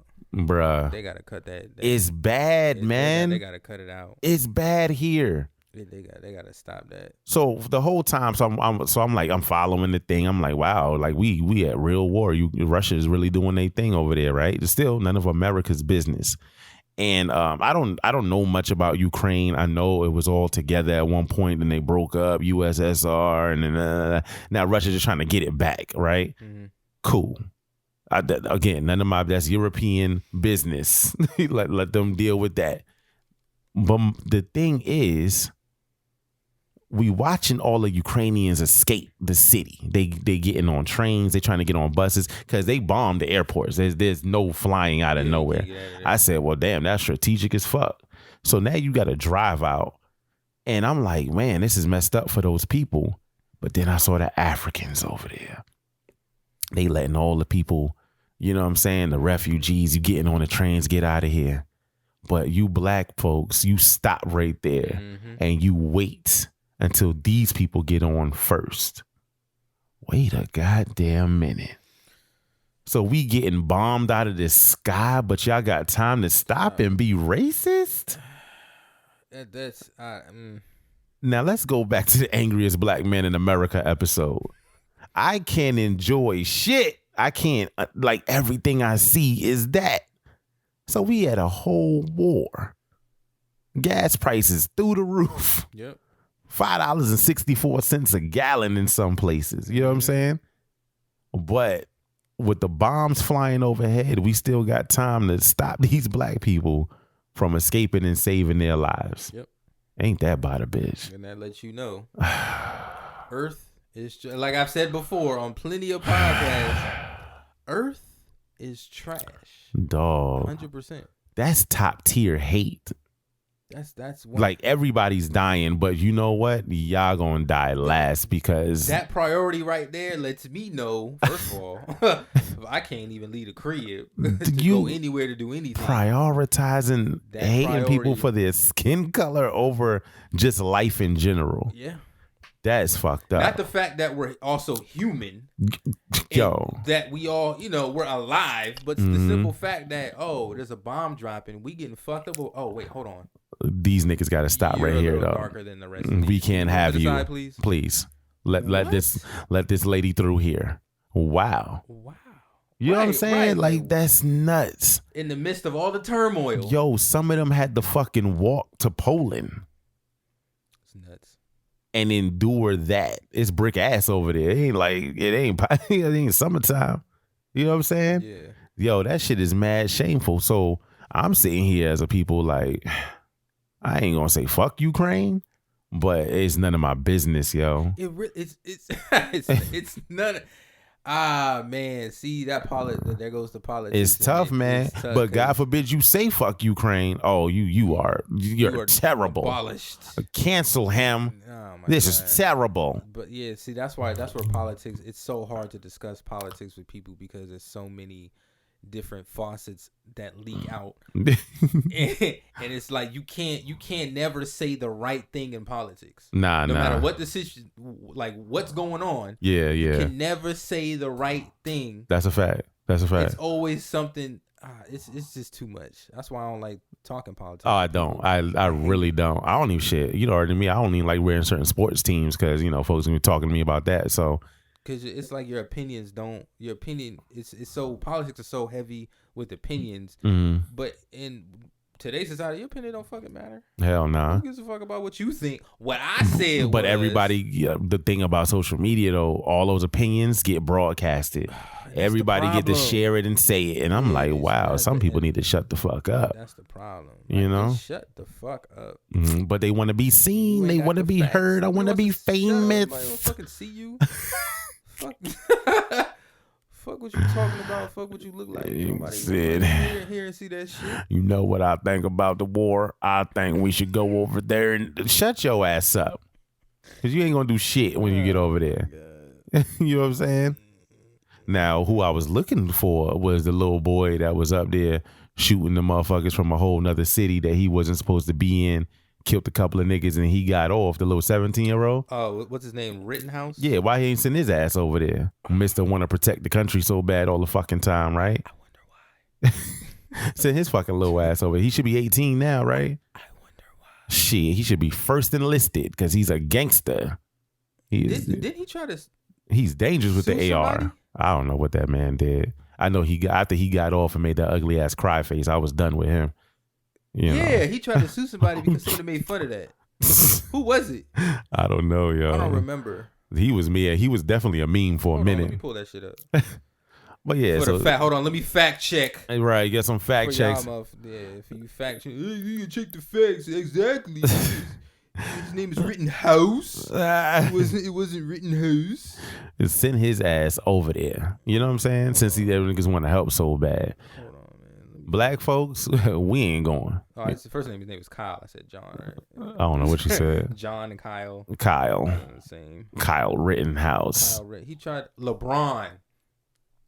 Oh yeah, he did get into it. LeBron, I forgot about suing that. for defamation. Yeah, because they said we don't believe those tears. Yeah, shut up. Shut your ass up. Ron ain't giving you shit. Really? But yeah, man, it's just wild, like how this world works, how we prioritize things, how we pay attention to things. You know what I'm saying? It's so weird out here. I'm scrolling on my phone. And I come across a clip of Kim Kardashian. She's standing there with all her sisters. And she's like, yes, you guys have to work harder because that's how you get what you want. You work hard. And once you do your hard work and then you can be successful. And I'm like, this is the last motherfucker I ever want to hear this shit from. So doing some hard work, huh? Doing hard work will get you. Hard work doing you. Ray J did all the work. Yeah. You feel me? The video did the work. Bruh. And here you are. And you been on ever since. You got to think about it. Don't forget where you came from. Oh, my God. Apparently you forgot. And my problem with people that give that type of advice, you know what I'm saying, to any people, like it does have anything to do with race, more of social economic status, is how much of a head start did you get? You know what I'm saying? Right. If you're a kid with successful parents, like your dad has a business and your mom does, you know what I'm saying? You have a leg up on all the other kids. Yeah, you level 30, I'm level 5. You feel me? Like off the rip. I'm talking about as soon as you start the game, you're at 30. You got the pre-order pack and the new weapons and the new skins. Everything. And for free. The other person, it just got the game. They just cut it on. You know what I'm saying? That's all they got is the game. They got to scramble. No soundtrack or nothing. They got to scramble to get shit. So if you got that type of leg up, now mind you, I'm not saying that these people can't work hard because you still might have to grind. You might have to grind to get out of the shadow of that successful parent and all of that shit. But you gotta recognize that head start that you had. You can't be halfway across the track before my gun goes off and then tell me I need to work harder to catch up. They just got to learn how to be humble with a silver spoon. That's it. You know what I'm saying? Don't even give advice, yo. Just chill out. Yeah, if you're not handing out checks for small businesses to get started and shit like that, shut your ass up. And they know they're ahead, but see, what happens is they get caught up with being ahead. Yeah. And they look back at the rest. See, and now that's when that Dick Dastardly syndrome kick in. when you start trying to stop and sabotage the shit, and then you end up back at level 5 your damn self. You know what I'm saying? So yeah, it's just crazy. That's why I said the world is like mad nuts right now. Like I'm trying to enjoy life. Speaking of the world being mad nuts, what is your? Because I've talked to a few people about this. How do you feel about the whole Kanye thing? Man, Kanye going through it, bruh. Your happiest spring starts with Lowe's. Shop now for your favorite brands and everything you need to spruce up your home, lawn, and garden. Like top-selling riding mowers from John Deere, self-propelled mowers from Honda, and customizable storage solutions from Closet Made. Roll out that new mower, bring out that spring wardrobe, and bring on spring. Shop in-store, online, or through our app today. Lowe's, home to any budget, home to any possibility. U.S. only. Shop Academy Sports and Outdoors 3-day online-only sale and get up to 50% off the best brands. Buy online and pick up in-store. Plus, get free shipping on most orders over $25. Visit your store or academy.com. Ends March 30th. Exclusions and restrictions apply. See academy.com/disclaimers. It's messed up, right? Because I identify with him as a black man and how you're voicing your opinion. You're yelling to the top of your lungs, Right. and nobody seems to give a fuck about what you talking about, right? Because of your stature. Because of who you are, right? And who your wife is. You know what I'm saying? So we already know, even if it wasn't them, break it down to just a regular man and woman. We know how the laws go. You know what I'm saying? Every state is for the woman's right, especially when it comes to kids. I don't have any children, but I've seen this, like with my friends, with family, all of that. Women get all of the rights when it comes to the kids. You know what I'm saying? Like I watched a video where the dad got the kid's haircut. Moms was popping the fuck off, being aggressive as shit. The mom-in-law was all in his face. I think I seen that. Yeah. Oh my God, it was just so triggering. You know what I'm saying? Because he got a haircut. He got a haircut without her permission. Yeah, and it's like, Yep. nigga, these my kids too. What you mean permission? Yeah. Like that's like, as the father of 2 sons, my job would be to get there. I go to the barbershop. You don't go to the barbershop, so why would you be mad that I took him to the barbershop? Yep.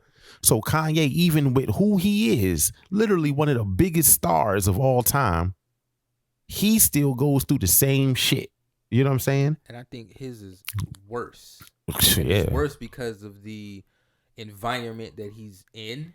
Public eye. And when I ask people and I go, when people start talking about, I hate Kanye, like, why do you hate Kanye? Like, what has he done that's been 100% hateful? Right. Like he's not saying anything wrong. Right. He doesn't say anything to trigger you. Yeah. He said some outlandish shit. Of course. But at the same time, a lot of this stuff really started spiraling after his mom passed. Yeah. And then all of it, you can tell his music went to it just shifted. Yeah, it did. And you can't really come back from that. No. That's a piece of him that's gone. So to sit here and judge, like be in that judgmental frame, you got to understand the entire picture. Yeah. And then to come into this whole Kim situation, that whole family is just ridiculous. Yeah. Any black man that's successful, athlete, rapper, whatever, if you get involved with one of those women, you got to be out your fucking mind, dog. Like, I don't understand. You see what they do. They have finished. There's something left and right. Something in their vaginas. You know what I'm saying? They snatch souls. Think about every dude that has dealt with them. Lamar Odom started smoking crack. This man. He's a whole fucking LA Laker. This man went from championships to smoking crack after fucking with Chloe, right? Dog, let's go through Kim's little resume. Well, Ray J is still Ray J, so I guess that didn't affect him. Yeah, he's selling. Reggie Bush, where he at? What happened to him? Where's he at?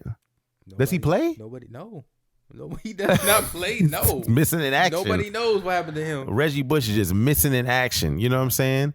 It was somebody else too. It was somebody else before Reggie Bush. After Ray J, before Reggie Bush, Kim was fucking with somebody. It doesn't matter because we don't know where the fuck. But this is what I'm saying. Like, those women ruin niggas.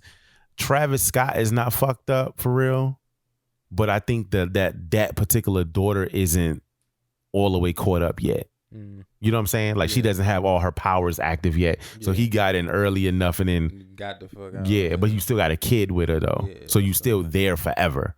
And it's just like, dog, did you watch Genius on Netflix? Oh man, if you, it's a 3-part documentary on Kanye West. He basically had his man Coogie following him with a camera since like 97. I saw clips. Yeah. I saw different, but I didn't watch the full thing though. So, but what you said, I thought you saw it based off of what you had just said, because when you watch him interacting with his mom, yo, you see that his mom, he always had that confidence the whole time. You know what I'm saying? Even when he seemed like a meek, shy little dude, Kanye had this confidence in him, and it was instilled by Donda. Like, that lady loved that man. You know what I'm saying? Like, she's sitting there at the kitchen table with him. She was like, Kanye, what was that one song I used to like? And she just started spitting it. And then Kanye didn't even know the words. And then he started catching up to her. She knew it.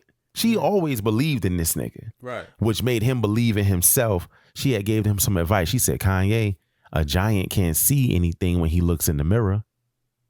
You know what I'm saying? Right. She was like hitting that nigga. So what I think is he was always the way he was, but his mom kept him anchored and grounded to earth. Right. You know what I'm saying? And that's what I'm saying. Like, after she left, the hinges came off. He didn't have anything to hold him down. Yep. And so him and his mans fell off. The dude that had been recording all these years, they fell off for like a good 7-8 years. And that was a time where the Taylor Swift shit popped off, and you know, he married Kim K and all of that happened in that time frame. So imagine this. You got this lady, this doctor, this prolific black woman as your anchor to earth. She passes away due to elective surgery. You know what I'm saying? Mm-hmm. You probably was funding that surgery. Probably, yeah. You probably feel guilty as shit about what's happening. Mm-hmm. And then the replacement, because, you know, and it's that order for a man, it should be like the man, your wife, the children, your mother. Right. You know what I'm saying? Right. So now the wife comes in and she's filling the void of the mom. But the wife is fucking Kim Kardashian and that whole Kardashian clan. And that influence, my nigga, is totally different from what he was supposed to get. You know what I'm saying? Yeah, and so and the thing is, I followed from way back then to now. You can see the transition. Yeah. And so it just baffles me when people are like, "Oh, like Kanye." Well, what don't you like? What don't you like about him? Because because the whole Kim thing? Right. But the Kim thing is not where it started. Not at all. Nowhere near. Not at all. You know what I mean? This started years ago. Yeah. When he started unhinging. When he said, so the thing was, if you go back and listen to all the rants and shit, it wasn't like the nigga wasn't speaking facts though. They were just so random. Yeah, he just said it in a way that you probably ain't never heard it. Yeah, he yelling it. It's like, you remember he was having the little riff with Jay-Z, and he was yelling that stuff when he was having the issues with Gap and Adidas. He was talking all this freedom shit. Yelling at Sway. And we like, but nigga, you in the 1%. You rich. What you mean? Sway was about to beat his ass. Sway looked like he was about to beat his ass. Got the answers. But the nigga wasn't saying nothing wrong. If you go back and stop paying attention to the outburst and listen to what he was saying, and you kind of take it and put it in order a little bit, then you be like, oh, this nigga is saying some shit. He literally on some Malcolm X shit, but it just was sounding real crazy. Because it's coming from Kanye. Because it was coming from Kanye, and this nigga wanted to run for president after hugging on Donald Trump. I'm all over the place. Like, I'm confused. That one had me like, is this part of the whole what? That like there's got to be a reason. He just said that Donald Trump is a free spirit that's gonna do what the fuck he want to do, and he wants that level of freedom, so he respects him for having that freedom. Now my question is, out of all these 7 million people in the world, why choose Donald Trump as an example? Other people ain't doing free spirit. My thing, he might be right though, because other people wasn't doing what they wanted to do. You can't say whatever you want via Twitter. Then again, I've never had a conversation with Donald Trump. I never want to either, and I don't. But to sit here and call him a free spirit, there were good people on both sides. Wait a minute. I want to talk to that little hand ass. Fantastic free spirit. I don't want to talk to none of what? So the nigga Kanye not crazy. And the shit that he's requesting right now, he wants his 8-year-old daughter off of TikTok. You know how many fucking gross ass predators and all kinds of shit is on TikTok? Now it's becoming I guess that side of the father side. And then you could relate. You know what I'm saying? Because I totally agree with that. Why would she be up there? Now, mind you, most children aren't even a brand like them. You know what I'm saying? Yeah. So if I was just me, if I had a daughter or a son, I wouldn't want them on that platform either, just because of the information they would have access to. Like, you think she up there just doing her own little things and she not clicking through and seeing all the, I ain't even got to do nothing with my tool off.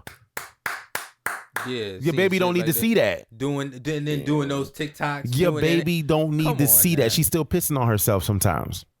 Hold on. So her drawers is still pissy. She don't need to be seeing all of that stuff. Facts. You know what I'm saying? So he not saying nothing wrong. But on top of that, that whole family, nigga, they are a brand now. So if Lil Mama get on TikTok and tell the kids to eat Teddy Grahams, nigga, Teddy Grahams stock is about to skyrocket. She has too much power to be on social media. And so he's coming from, he took a real religious standpoint, which I didn't, see coming. But nigga made Jesus walks. What the fuck? He's a religious dude. You know what I'm saying? Yeah. So he was like, no, this is what I just don't want. And y'all not respecting it all the way to the point where he couldn't even help choose what school she goes to. He didn't want her to go to that school that all the kids go to that's all fucked up. Mm-hmm. He don't want his daughter to end up like Euphoria. What's wrong with that? He's not saying nothing wrong. And they villainizing this nigga, acting like Kim is going through so much. That's just funny because I did watch all of Euphoria. That shit is wild. That's how the fucking kids end up at Sierra Canyon. You know what I'm saying? Yo. These kids grown as a bitch. I didn't grow up like that. Yo. We used to look at drug users like, oh, yeah. That show. Them kids is different on there. You know what I'm saying? He don't want his kids to be like that. He a bad guy. Did you watch it? Did you watch the video? Was it good? I was like, man, Nate, calm the fuck down, dog. What are you? What is going on here? Shit is crazy. So yeah, it's wild. And then not to mention what, okay, your ex-wife gets a new boo, right? You might feel like the new boo is beneath you for whatever reason, but that nigga is right there. You know what I'm saying? She's big up in them everywhere she go. And then this man is talking shit to you via comedy, via skits, posts, whatever. I think that's the normal, but that's the normal thing. That hold on. So that you gotta take a celebrity's that situation on celebrity status and compare it to regular nigga. In real life. It's the same shit. It's just that the celebrities have names. Yeah. And you know who they are, as opposed to some regular situation between Tyrone and Jalika. You know what I'm saying? It's the same shit. But the thing, like, all right, so like I said, I don't have any children, but I've dealt with women with kids. And you know what I'm saying? As Shorty's current man, you know what I mean? Mm-hmm. I could speak on her. You know what I'm saying? Even if I have a relationship with the kids, I could speak on to them. But if that father comes in and says he not feeling something, nigga, that is none of my business as a boyfriend. And I'm falling right the fuck on back. Y'all deal with that. Y'all was dealing with each other before. Y'all made all these little motherfuckers. You know what I'm saying? See, niggas ain't sensible like that, though. But that's stupid. That's stupid. Niggas feel like it's a threat if you got to come into my situation. Because now they think, oh, this is my situation. But them ain't your kids. You ain't in this. Yeah, that's not your kids, dog. This is not your, so. Even after you get married, them still not your kids, bro. And that man still has a right to whatever. Oh, I take care of them. But you did not make them. You didn't make that child, you didn't bro. make that kid, Shorty chose you to help her in her life now. But these kids don't need a new father because I'm right here. You know what I'm saying? Totally different aspect. Yeah. Me and my mans was talking about that, and he took a stance of, as the new man, he would have the right to fuck Kanye up.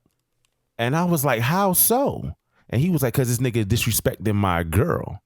I said, but your girl is his wife, because they're not even divorced yet. Right. Fuck is you talking about? So as far as staking claim on the motherfucker, I think the hierarchy would go wife, girlfriend.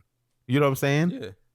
But he was like, yeah, because once he started getting spicy and doing all of that, as her man, I got the right to step in and be like, yo, fuck that. Like Pete did. So he felt like those text messages that the nigga sent, and he was like, yo, chill. Kim is a great mom to your kids. Dog, that's not, to me, that's not his right. Don't tell me how great my motherfucking baby mother is, my ex-wife is, nigga. You know what I'm saying? But why would you even bring that up, though? Like, mind your business. So he said that, trying to get this nigga to fall back. No. And he was coming off real like, yo, I'm pro mental health. I'm pro helping you. Oh, yeah. He was like, let's pro helping, like, y'all mend it. Tea and talk about it. Then this nigga goes, I'm in bed with your wife, and sends a picture, a selfie of him in the bed. If you don't think Kanye got every right to stomp this motherfucker the fuck out, I don't know who you are. I don't get it. You know what I'm saying? That's like raw disrespect. No? Or am I tripping? Nah, you were absolutely. And then look who it is. It's fucking Pete Davidson. First of all, this nigga, yo, I don't judge no niggas on their looks. Your extracurricular activities are enjoyable, but they could be magical. Get the heightened tingle in all the right places with Chingling. It's the better sex pill for husbands, wives, entanglements that make your sexual experience spectacular. Nights that end too early or mornings that aren't as vigorous? Chingling, baby. Get a little get up, stay up, and go harder in the bedroom where it counts. Why be good when you can be great? Make your love life magical and order yours today at chingabrands.com. That's CHINGA brands.com. The General Insurance presents Ordering a Sandwich with Shaq and Hall of Fame announcer Michael Buffer. I'm going to have roast beef. What do you want, Michael? Let's get ready for pastrami on rye. Turns out, Michael Buffer talks like that all the time. And it turns out The General is a quality insurance company that's been saving people money for nearly 60 years. Spicy Dijon mustard. For a great low rate and nearly 60 years of quality coverage, make the right call and go with The General. The General Auto Insurance Services, Inc., Insurance Agency, Nashville, Tennessee. Some restrictions apply. But he's a weird looking ass white dude, man. You know what I'm saying? He is actually funny though. I give him that. But what is this nigga doing to shorties? Because he has taken down some high value targets. Women like regular niggas. He got to be packing a gusto or something, yo. Women like regular niggas. He got to be re-breaking hymens or something. They just like regular kept to themselves. You know, it's funny. Women got to go through a bunch of high value, well-known niggas that ain't shit to get to that one regular nigga that's actually not like, damn, that nigga kind of cool. So you think a Pete Davidson is like a Russell Wilson? Like you think that's like all the shorties be praying for? Because I was like, that but it's just like, where did this nigga come from? Like, that's another thing. Like, where did this nigga? Where did they meet? Where did this nigga come from? He had to be somewhere in the vicinity long prior to Kim and Kanye going through some shit. Where did Kim Kardashian meet this nigga at? Because apparently, I don't remember how it happened. I don't know. Because when I seen it, I was like, who the fuck is Pete Davidson? Yo, they had to meet at a LA party doing coke. And that's the only explanation that I'll accept that makes sense. Why them niggas was playing No More Parties in LA? You feel me? And doing coke. Like, you got to put the coke in there and then it'll make sense. Everything else, like that woman shouldn't even know that man. Like, they shouldn't be in the same place at all. You know what I'm saying? Like, because Pete is famous, but it's like SNL. He's almost local New York famous.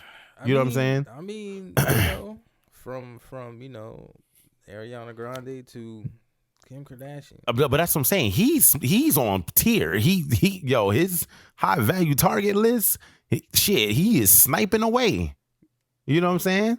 Next, I don't know what's next after that. What's after Kim K? You know what's funny? After Kim, like, nobody really recovers. Nah. After anybody in that family, nobody really recovers. I watched a little interview with Kim K. She said that man got 3 tattoos that represent her and a brand. Like, he branded himself, her name on him. I think it's some kind of code kind of shit. He's nuts. To do some shit. I think he's wild dude. Or it could be one of those situations where it's like you got this, you know, you got somebody like Kim, and then it's you.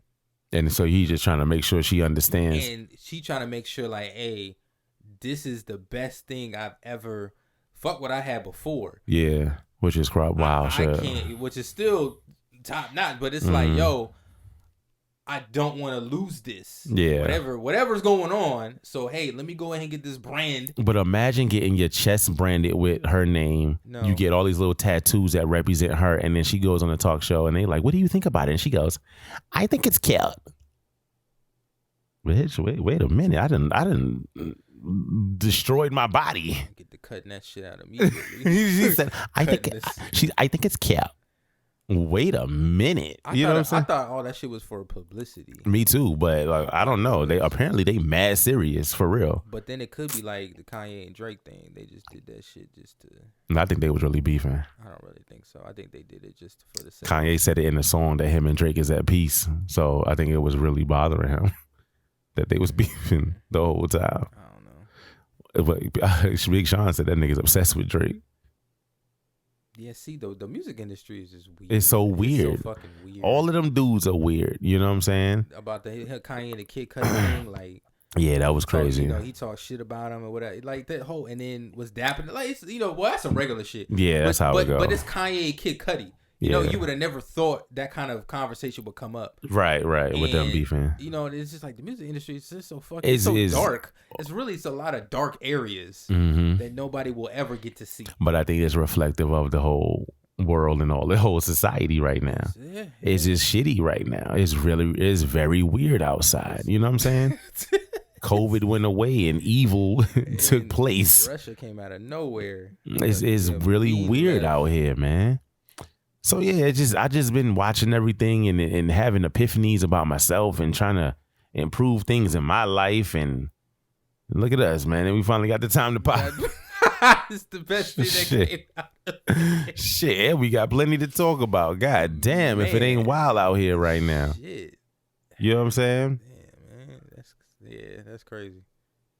So yeah, but so overall though, I'm riding with Kanye. You know what? I don't even fuck with what D.L. Hughley is doing right now. I never liked D.L. Hughley. He was okay, but he was really pro-black for a while. And now I don't understand this. Like, your pro-blackness doesn't match what you're doing to Kanye. And he keeps saying that he's concerned for Kim because Kanye's acting like a stalker. Yeah, because I heard this shit on the way to work to on the Breakfast Club, and they were talking about how DL is backing Kanye and how Kanye got all these. Now he's getting all these people to support whatever, you know, his side of the campaign that he's putting on, and I'm just like, like I said, the only difference between what they doing and what happens in our lives. Is that there's names, actual factual names. And they on Front Street for everybody. For everybody to see. That's wild. And I would never want that. Fuck that. Fuck the fame, yo. Give me the guap. You know what I'm saying? Give me the guap. Fuck about the fame. And I'd be cool with all the famous niggas too. But I just don't need to be famous myself. I don't need everybody in my business, yo. You know what I'm saying? So I don't like that. I feel like, you know, DL is a comedian and Kanye is not gonna beat this nigga on Twitter. You know what I'm saying? Like, right. You're not gonna win that. Yeah. You're not gonna win that. I just never thought Dio was funny to me. He a roaster though. That was his claim to fame in the beginning. But he was tearing Kanye ass up on Twitter, and I was like, Kanye, just get out of there. Kanye doesn't belong on Twitter like that. Throwing in the towel, get out of there. Kanye doesn't belong. Kanye belongs exactly where he belongs. Behind the mic. Keep doing what you do. You know what I'm saying? Yeah, because that nigga definitely really does. Right now, he definitely may have the feature of the year from that 5-year foreign song, that New York City joint. Kanye's verse on there was so crazy, I didn't even know it was Kanye. I was like, damn, this nigga 5 just went crazy. When is Ye gonna come out? That was Ye. He took 5's flow and he killed that shit. Like, real talk. Like, legit killed that shit. I'm still banging the shit that him and Game did. Oh, yeah. You know what I'm saying? Banging that shit every morning. So that's why I said, nigga's guy, he's still a genius now. Yeah, as far as that music goes. On whatever he makes, I'ma play. And it has nothing to do with Kanye's music and with his personal, whatever his endeavors is, what he's going through. Yeah. Some of that shit does mix, but it's still a Kanye product at the end of the day, and I'ma play that shit. Tell me this, do you get a stem player? Now that's something I'm not getting. Just so I can play Donda 2. That'll be streamed and ripped somewhere else. You already know it's gonna be all that over the place. place. $200. I looked at it. I said, you know what? Maybe I go and support. Oh shit. Nah, not 200. Nothing. Have you seen this nigga? First of all, this nigga's slippers is $239. Jesus. And then you want me to go buy a Steam player? Yeah. For the same price as the slippers? Nah, that's unacceptable. Get the fuck out of here, nigga. He'll sell some shit though. Yeah, because plenty of people bought that shit. And I was gonna buy that shit. Plenty of people bought that shit, yo. I was gonna buy it just to hear Donda 2 and was like, man, somebody will rip that. That shit is gonna be everywhere in a day. Don't even worry. We might get it before the niggas on the STEM player. To be honest, he said he didn't want to give Spotify no sales because niggas wasn't making no money. So no, that's real shit though. Now I understand that. Yeah. That's a move. You feel me? Like it's not just niggas talking shit or theorizing. It's an artist taking action. Mm-hmm. All right, since I'm only getting paid pennies on the dollar for everything that I put on. They telling you how much a stream is worth and all of that shit. Nah, fuck that. My content not going up there. Get this little thing, and that's where all my content is going to be. For 200. But mad people bought it though. It's not affordable, but mad people bought it. You know what I'm saying? And that's where you got to get his shit from. I'll buy it if you come down off of them slipper prices. Yo, I hate all of those shoes and slippers and clothes. Like I don't like nothing that nigga do. I ain't even gonna hold you. You wouldn't catch me. I can't do none of that oversized stuff. Them boots, them big ass jean jackets with 2 foot of sleeves. That nigga said I wear these boots in the shower. Yo, I believe him too. I believe him wear too. These boots in the shower. He gave some to Favi. This nigga Favi walking around in the koi pond talking about how his feet not getting wet. Shut up, nigga. He's fucking I was waterproof. dead, yo. Galoshes on his feet. What are we doing out here as a people, man? My God. Yo, them they not never gonna hit. They not gonna hit. Yo, no. Boats off of here. You look like the killer from I Know What You Did Last Summer. Like them shits is not gonna fly, bro. Like I don't care how cool you think you are. You can't get those boots off, man. You can't get them off. Trust me. You not gonna get them off. People not wearing them shits. So he did have Pusha T in them James though in that video, looking He need to cut them fucking braids. Pusha T too old for that shit, man. Well, for his braids. Yeah, he's too over that shit, man. Take them fucking braids out, dog. Do something. Like them, dog. Do something different, man. Yuck. Yuck. Do something different, bro. So yeah, man. So yeah, this is a little comeback episode, man. Yeah. Came back from hiatus. Let the folks know we here. We back. We should be back on a little steady rotation for y'all. For all those who are waiting. For all those who are waiting, you know what I'm saying? We get into them. We got everything in the documents. In the documents. We'll get to it. We got a lot to talk about. Yeah, facts. So what's the moral of the story for the day, man? Moral of the story of the day for the week. Moral of the story for the past 3 months is actually just enjoy life, man. It's not really a moral. Just enjoy life. Stop sweating the small shit.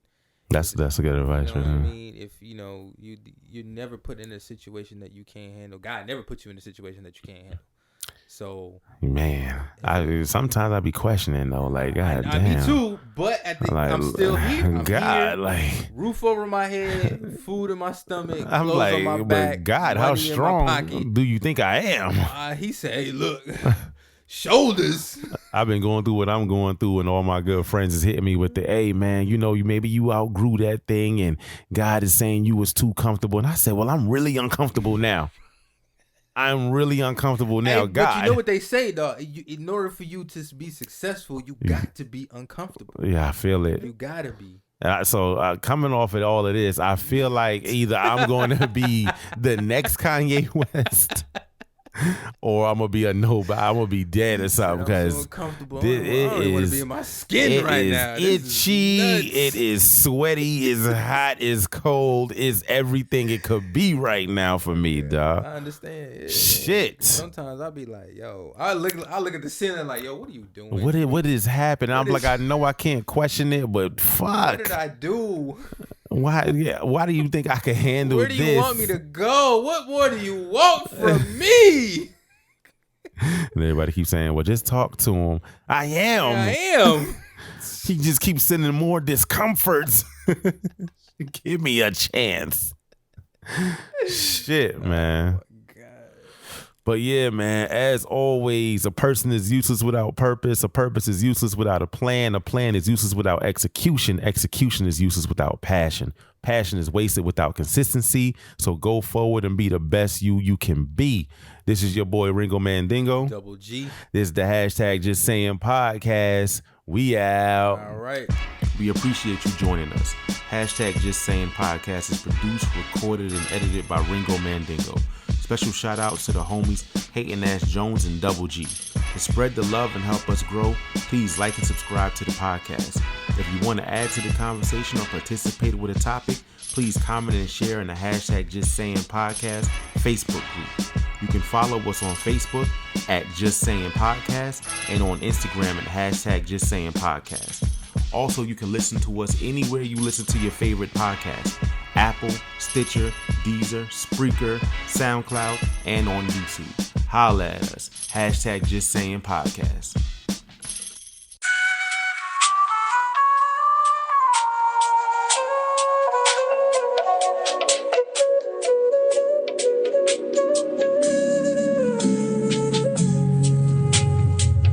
Torio Beats.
Find your spring essentials at Market by Macy's, our smaller neighborhood store featuring the designers you love, plus some local ones too.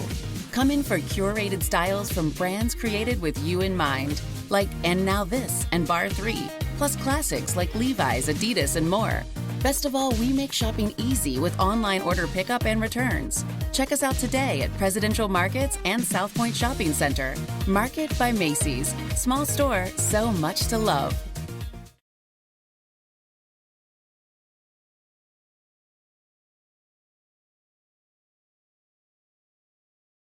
Welcome to the Gabbing While Gaming Podcast, Episode 3.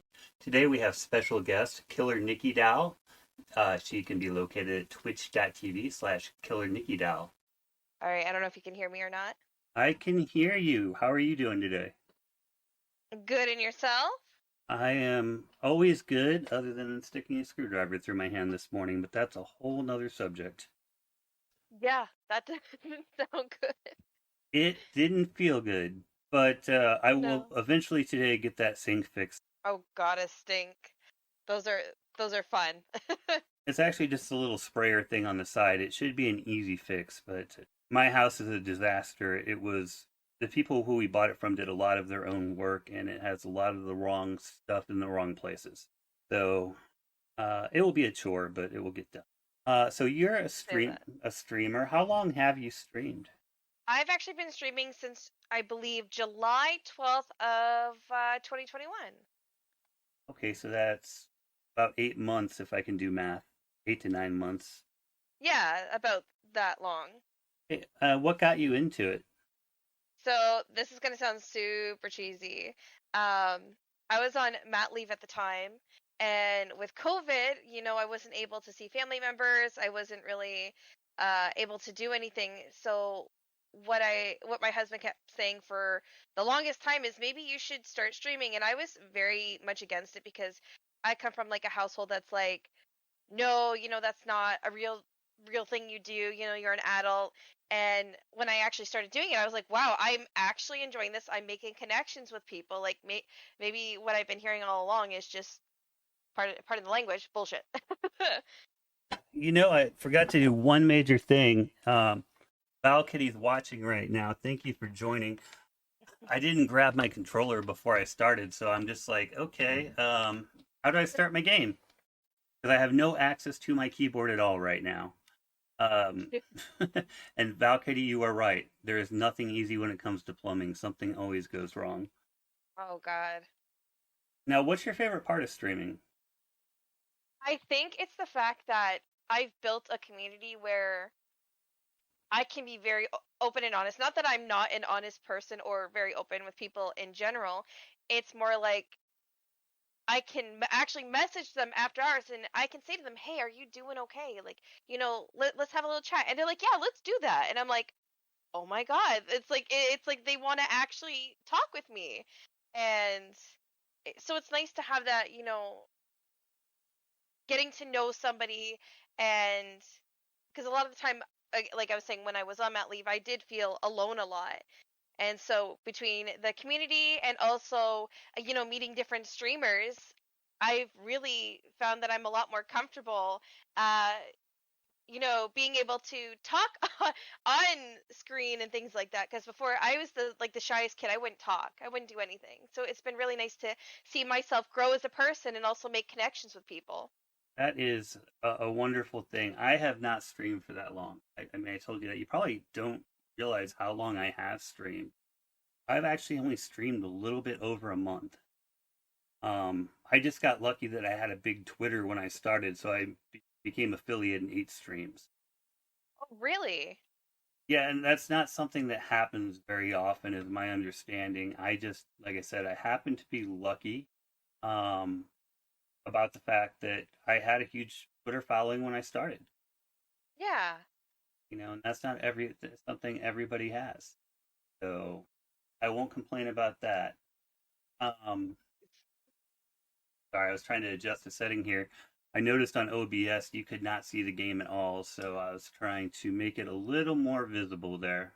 We have had a lot of technical issues today. That is why we started late. We could not get the audio to come through no matter how hard we tried. I'm going to have to consult somebody on how to record audio with Discord and get that going. Now, one thing I've noticed about your community, and I've been in your community a pretty good amount of nights, I would say, for how long I have actually been on Twitch. I mean, you do have a very positive community that you managed to foster. What would you suggest? Because, I mean, you've been streaming for 8 months, which in the life of a streamer is not very long. Mm-hmm. What would you suggest for a new streamer that wants to build the kind of community you have? Well, first, I'm just going to say I'm actually one of my members here, Crazy Dave. You're doing good. That's awesome. I'm glad to hear you're doing good. One thing I would say is it's so important to actually, it's not a matter of just I'm a streamer, they're watching me. It's not like that. Like this might be me taking it on a whole other personal level than other people feel, but I feel like it's like I do make connections with them and we have mutual interests, and it's so important to actually get to know your community. Don't think of them as a username. Like I'm actually going to take Crazy Dave, for example, like an amazing artist. So in my category, in Discord alone, we have an art category, and the art that he shares is just amazing. And, he's in school for it. And so it's so important to just not see them as the username, but actually see them as a person that you're trying to get to know. Hey, what's up, Lobo? Thanks for stopping in and saying hi. I agree. I'm still working on fostering community. I have a lot of followers and not a lot of chatters. Matter of fact, Dave, no. You deserve the. Sorry, I just want to say, Crazy Dave, you deserve the acknowledgement. Your art is fantastic. Seriously, like I'm jealous, like sitting here like drawing a smiley face and it looks so wonky. Lobo, who just joined, is actually my #1 Twitch follower and my #1 chatter. Really? Or I'm sorry, Twitter follower. So, he joins me quite often to keep me entertained while I am streaming, as well as very great at replying and retweeting my tweets. So I thank him. Actually, too, talking about community, Mango Uwus is here, and Mango has actually created fan art of me. And actually, if you go to my Twitch and you'll see in the upper right corner, there's these three little pixel Nickies. That was Mango. Mango surprised me the one day. Also, hi, Mango. Now, one thing you don't know, and I don't think I've told you, I mean, you pretty much only know me from being on your stream here and there. And, the reason you're on the Martha is Dead episode specifically is because the first stream I got on, you were playing Martha is Dead. Mm-hmm. And it was an experience. My first two people who were on the podcast, who were Jester's One Gamble and Wooded Ranger, they volunteered because I didn't have anybody to be on this podcast. Nobody knows me from Adam, especially in the streaming world. Now, in the gaming world, there are more people who know me, but in the streaming world, not so much. So they volunteered to help out, and I really appreciate this. And this is no discount to them helping me out or the quality of their podcast, because honestly, they were wonderful. As a matter of fact, we had major sound issues on the second one, and Footed Ranger is coming back on tomorrow so we can re-record it and actually get it out there. I can't thank him more for that. But while we were going through those first couple episodes, I actually scouted through over 500 streamers. Yeah. The only people who I've asked to be on this podcast are ones that I think are really good, really quality, and foster great communities. Yeah. Because again, too, like when you are looking for streamers, a streamer is a good representation of, or I should say, sorry, I'm reversing that. The community is a good representation of the streamer, in my opinion, because if you have a loving and open community, then to me that tells me that the streamer is someone who's very much like that. So. Yeah, I mean, there is so many communities, and you can only have so many on a podcast, but there are a lot that are more positive than others. So I look for the positive ones and the ones that really foster a good communication and are really good at communicating with their guests. Mm-hmm. So I'm not even sure if you were aware of that I went through literally over 500 streamers to ask ones I wanted to be on the podcast. So anybody who does attend on the podcast is actually specially picked with 26 slots a year. Wow. Actually, I'm just going to say, I like what Mango said. They absolutely agree. They said, it's so interesting when you enter someone's stream and the chat is very much like the streamer themselves. It's an appeal that you get when you go in. Well, and you go out of your way, too. I mean, if somebody's having a bad day or having a problem, you always open yourself up if they talk, which is wonderful, because sometimes that's all people need. They just need an ear to listen. Yeah. So, getting back to where I started with you, Martha is Dead. Yeah. What was your let's just start with your overall opinion of the game, and then we'll go from there. Now, I played this originally on release date, so I actually had to refresh my memory on everything before we did the podcast. But you just played it like 2 weeks ago, roughly? Yes, and I actually went on last night, and there was an alternative ending. I thought there was an alternative ending, so I was doing my research to see if I could change different outcomes, and so yeah, that's what I was doing last night. Now, I've actually last night read a lot of reviews of Martha is Dead 2. And it's so mixed on the reviews. And I liked the game. I think some people didn't get it. Before we go further into the Martha is Dead discussion, though, I want to put this out there. There will probably be spoilers, so I want a spoiler alert going out. Also, very important to have a trigger alert, just in case where this discussion goes.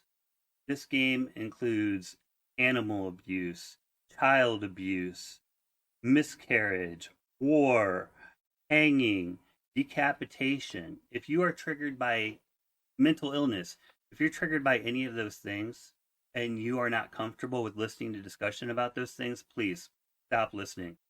I want everyone to listen to my podcast, but I don't want to trigger anybody.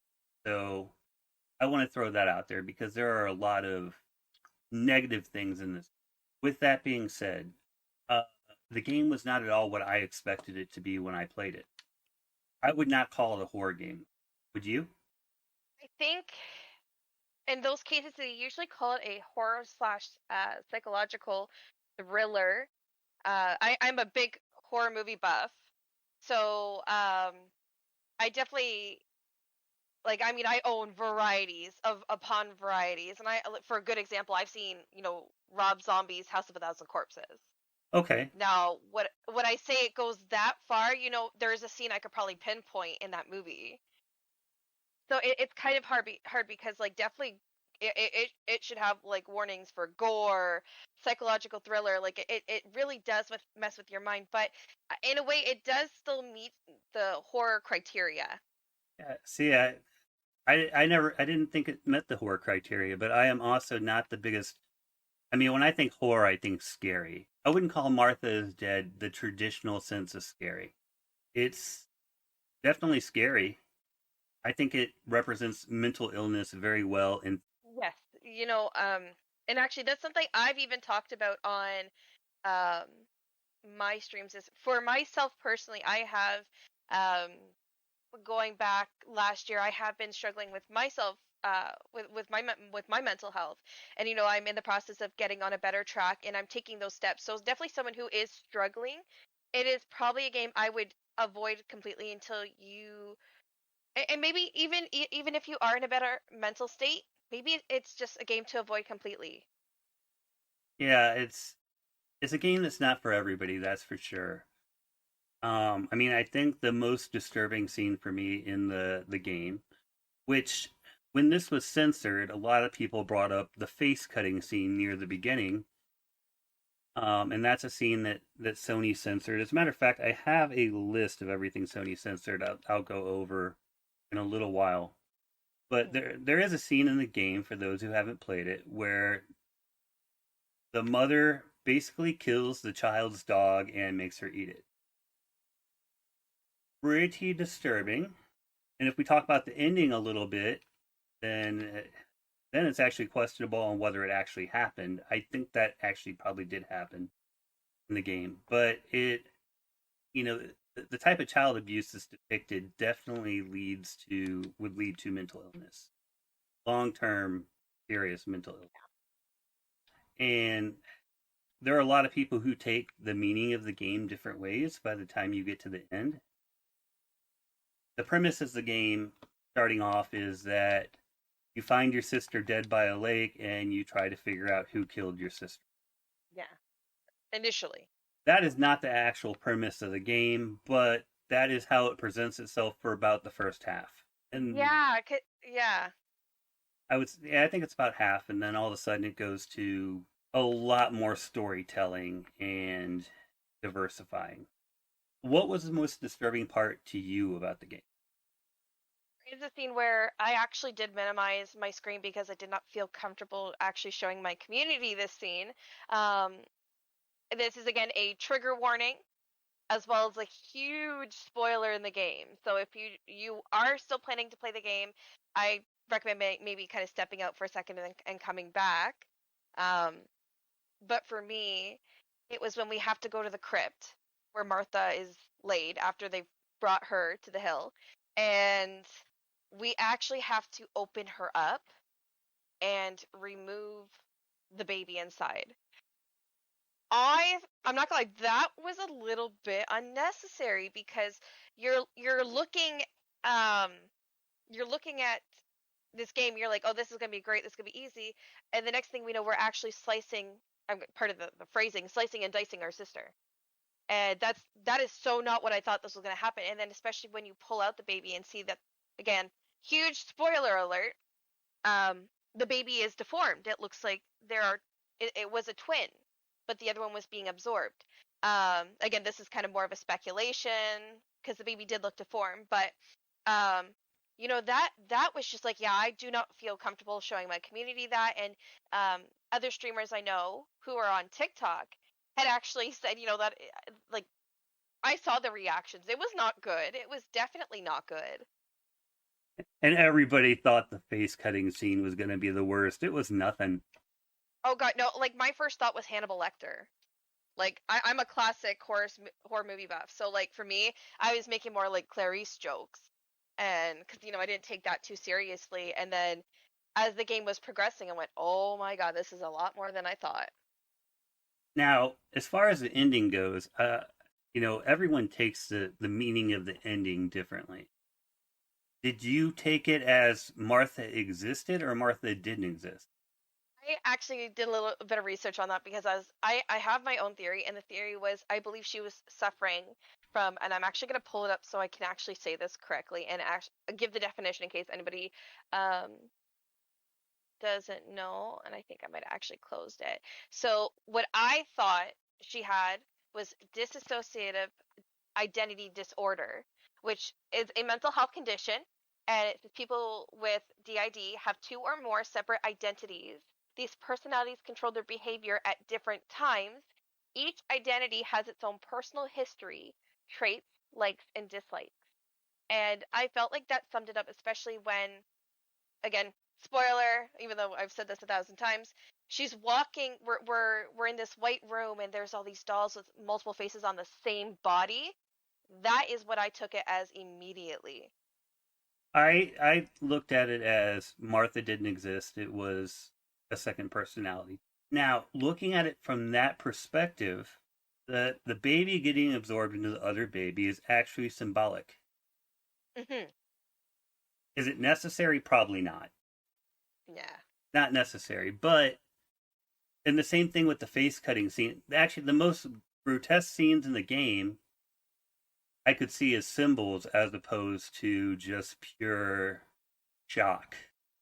I mean, yeah, I think too, you have to also have like a personal interest in the game because you have an idea that the game is going to be horror, but you don't know what type of horror. So, I couldn't find any information on where the idea Martha is Dead came from I believe the company Wired Publishing, I think it was the one, or Wired Productions is the one that published it, but I think they are called LKA. And I was trying to find anything from the lead developer or the creator, and I couldn't find anything that was like, this is something that maybe, and this is like a extremely far reach, like something similar had happened in the family, or maybe he himself suffers from that, or like I was trying to make the connection maybe to the developer, and I think maybe that was like a stretch on my part. Yeah, it really I'm not sure if something happened.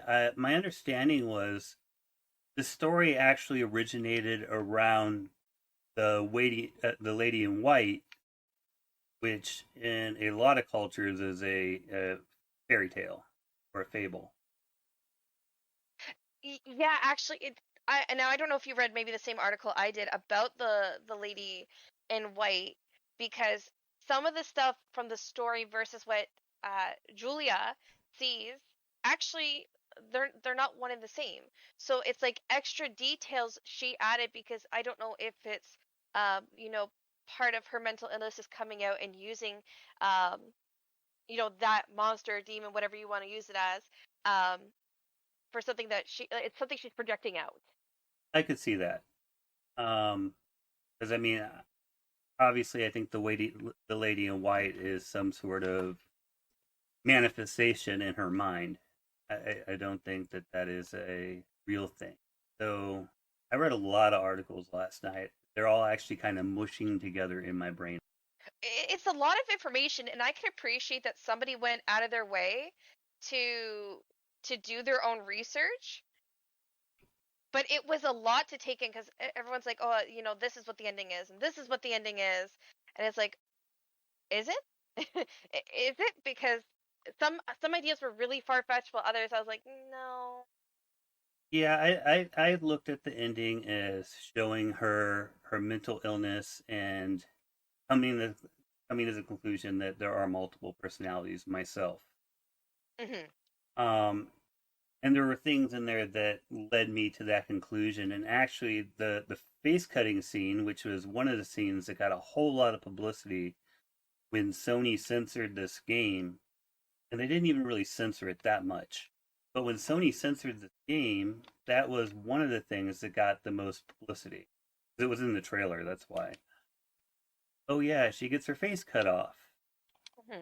But that face cutting scene, I actually see as part of the depiction of mental illness and the part of her putting on the role of Martha. Yeah, like I feel like now again, a lot of people are probably going to disagree. Again, you're coming from somebody who likes horror movies, and not that it doesn't upset me or anything like that. Like it can make me uncomfortable, but I feel like it is such an important part of the game. So I personally feel like that should not have been censored. I feel like the developer and the creator gave enough information when you buy it, before you install it, and even as you're playing the game.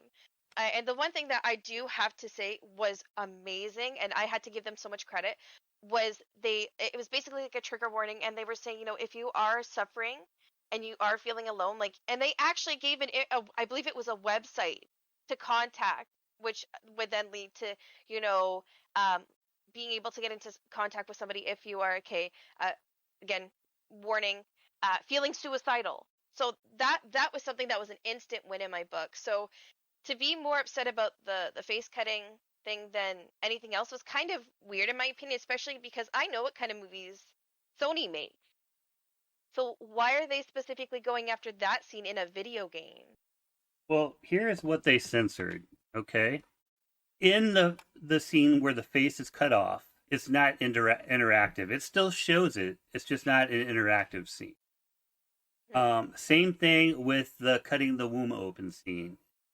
You watch it, but it's not interactive. Yeah. And then players can skip the censored cut scenes as they play, which is different than the PC version. On the PC version, the only thing you can actually skip is part of the ending. Yeah, that one scene, which is funny because I went and I looked to see what the difference was. Not much. It's not much. So you're gonna like, I don't know, like I feel like if they should be giving an option with Sony, they should give an option in the beginning. Do you want to have the censored or uncensored? And it can list the ideas that are going to occur without having to give them away. Yeah, that would be actually a better idea, because do you want to see it or do you not want to see it? Now, the human mind is curious. Mm-hmm. Whether it's a good idea or a bad idea, it's curious. So in a lot of cases, people will say, oh, I want to see it. Whether they actually want to see it or, think it's grotesque or it's going to trigger them. So that could be one criticism right there. And I think that that's a good point. If they were just maybe to put a hint of what it's about, like, hey, the following scene contains animal cruelty. You want to see it or not? Mm-hmm. It doesn't say exactly what's going to happen. I mean, it does, but it doesn't. Too interesting with the animal cruelty. Actually, now let me before I actually make this statement, I want to see, because do you know the Babadook? I watched the movie once, like 5 or 10 years ago. Yeah, now I'm just trying to see what it was entertainment one. But with the Babadook, one thing I was not expecting, and again, spoiler for anyone who plans to watch the Babadook, there is a case of actual animal abuse in the game. And I will not lie, when it happened, I cried. And I was a lot younger when that movie came in, so I shouldn't say a lot younger, but I believe the movie came out in 2014. I was very upset by it, because I was a dog owner at the time, and there was no warning of anything like that. So it's especially for people who are sensitive with animals. I think it's a good idea to put that warning in that there may be a case of an animal. I'm gonna say it in a more harsher way, but being dismembered. I don't want it to be a surprise. Yeah, that's fair enough. And like I said, I think that that's it. If they just gave a hint, I think you were dead on that. Give a hint about what's going to happen, because then people can make a decision. If there's no hint, they're just curious, and curiosity will cause people to do things they shouldn't do. Yeah, yeah, and I think too. It's like when people, when you're younger, someone says, "Oh, you got to go on and look up this," but they don't tell you the context of it. Usually, a bad idea if there's no context given ahead of time. So that's where, like, again, really bad comparison versus what the game did, because the game did warn you that there was, grotesque scenes. So you have a little idea of what you're going in, but if they could be a little bit more specific, it would be better. Exactly. The only other censored things on this, just to finish the list, the mentions of self-pleasure are removed from the church chapter. Wait, are you serious? Mm-hmm. Okay. It took all the self-pleasure aspect out of the church chapter to in the Sony version. I find it so weird what they think they should censor and what they shouldn't censor. Because, again, to me, she was explaining her mental illness when she was in the asylum. The things that, she did that obviously wasn't, she wasn't sound of mind doing. But she actually explained why she had done it. I mean, but you look at people with a history of mental illness, that is something that can happen with that self-pleasuring. Like, it's not like we have to be blind to it. I don't know. Again, the things that they chose to censor was really stupid in my opinion with certain things. It's actually weird, because I don't think a lot of these things that were censored really needed to be censored. Yeah. They did add a disclaimer at the start of the game. Like you said, the disclaimer at the start of the game has been updated with a reference to miscarriage in its trigger warnings. And the Safe in Our World message, which appears at that link at the end that asks you if you want the censored version, that's where it displays the website. And they display that at the beginning, too. Mm-hmm. Actually, Mingo wanted to kind of input their view on it. They said, for Martha is dead, grotesque scenes is short selling, given that they almost threw up a few times. And I mean, that's fair. Everyone has their opinion and their right to their opinion. Mm-hmm. I'm the first person to say this is not a game for everybody. I personally like psychological weirdness in both movies and in video games, and things that really make me think. Movies like Memento, the only movie I've ever watched backwards because it's forwards. Yeah. I don't know if you've seen it, but essentially the whole movie is in reverse. I think it's funny. I own the movie, but I haven't actually seen it yet. Great movie, in my opinion. I really like things that make you think, and Martha is Dead made me think, because it was not what I expected. It caught me off guard. Yeah, I still think about that game. Like, I could be driving down the road and I'm just like, wow, that one scene in Martha is Dead. For myself personally, I feel like there are parts of the game that I do connect to, or Julia, or Martha, however you want to see it, in several different instances. So I'm just in there like, yeah, this game is something that really makes you think, and I tell you, I can't get the game out of my head. I just want to say really quick, thank you for that follow, Robert Tomato. One thing before we started, we were having all sorts of sound issues, so I turned the desktop sound way up, and that just blew my eardrums out when that alert went off. I thought I had them muted. I did not. Did you hear that in your earphones? Actually, I didn't. No. Because I know the first time that somebody followed that you did, but yeah, you were talking, all of a sudden I hear a horn go off. I'm like, oh my God, it's so loud. We'll work on it. Yeah. We're growing. It's going to work on it. Yeah. Another game that you played shortly after that was What Happened to Edith Finch. Yes, I did. I did play that game. And that was a recommendation by Just Davin, who is my partner. I got you. I have not played that game. I own it.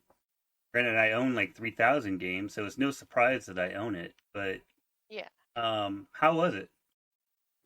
So again, I didn't voice this out loud because I didn't want to ruin anything. But again, I'm gonna put. Well, no, I'm not gonna say it because I don't want to spoil it for you if you do tend to play it. I was able to guess the. I won't remember. Oh, sorry? I won't remember. I had been thinking, well, I wonder if the character is pregnant. Just because like some of the things that they were saying, and I'm like, okay, we're documenting our life story, okay. And later on, when it was revealed that she was, I believe, 22 weeks pregnant, I think I actually slammed my fist down really hard on my desk, and I was like, I knew it, because I get really excited and very passionate about gaming.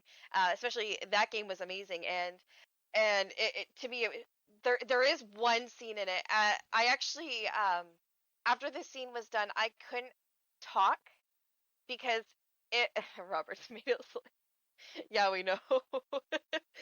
I had to stop my stream because when I tried to talk, at first it came out all gargly, like when you're on that verge of losing yourself to crying so bad. So I actually told them, okay, I was able to regain a little bit, and I said, okay, I need to take a minute to walk away and come back. And I cried pretty hard because I have a child that was around the same age of what happened to that little one, and so it destroyed me on a whole different level, and it stuck with me for a little bit. Especially there's an interesting and I won't give it away, but there's an interesting theme that goes around each person. And it wasn't until I sat down with my partner and we were talking about it, going, oh my God, I actually am starting to see the connection between all of these people and what the main cause was. Yeah, I haven't played it, so I'm kind of interested. I've actually got interested after, because I showed up right at the end of your stream that day. Yeah. And it was right when you were going, why would you have me play that? Well, my partner's like, it's a great game. You're gonna love it. You might cry, and I'm like, what? I was like, did you not watch me and Martha is Dead? Like, what are you trying to do to me? Is this a challenge? How much you can make your partner cry with a video game? Like, and so I kind of was like, I'll do it. It can't be that bad. Oh, was I wrong? I mean, a little bit off topic, but so today we're playing Gone Home. Originally, we were gonna play the Dragon Cancer, which was my idea. But that didn't, that had some personal implications with Nikki, so we changed games. But the Dragon Cancer, I'm probably going to stream it tomorrow night and do commentary, but I recommend anybody who can buy it. This is why. I haven't played it yet. And it's very sad, is my understanding. As a matter of fact, the reason I picked it is it was ranked the most emotional game of all time. So going. Oh, sorry. Go ahead. Oh, go ahead. I was gonna say a couple of years ago, I had actually, I think it's when the game first came out, I had been watching PewDiePie play it. So of course I don't remember now. I remember his reaction really stuck with me because when you watch PewDiePie, he's not a crier. Like, he doesn't get emotional about things, but he broke that day when he streamed, like when he posted that on YouTube, and I just was like, wow.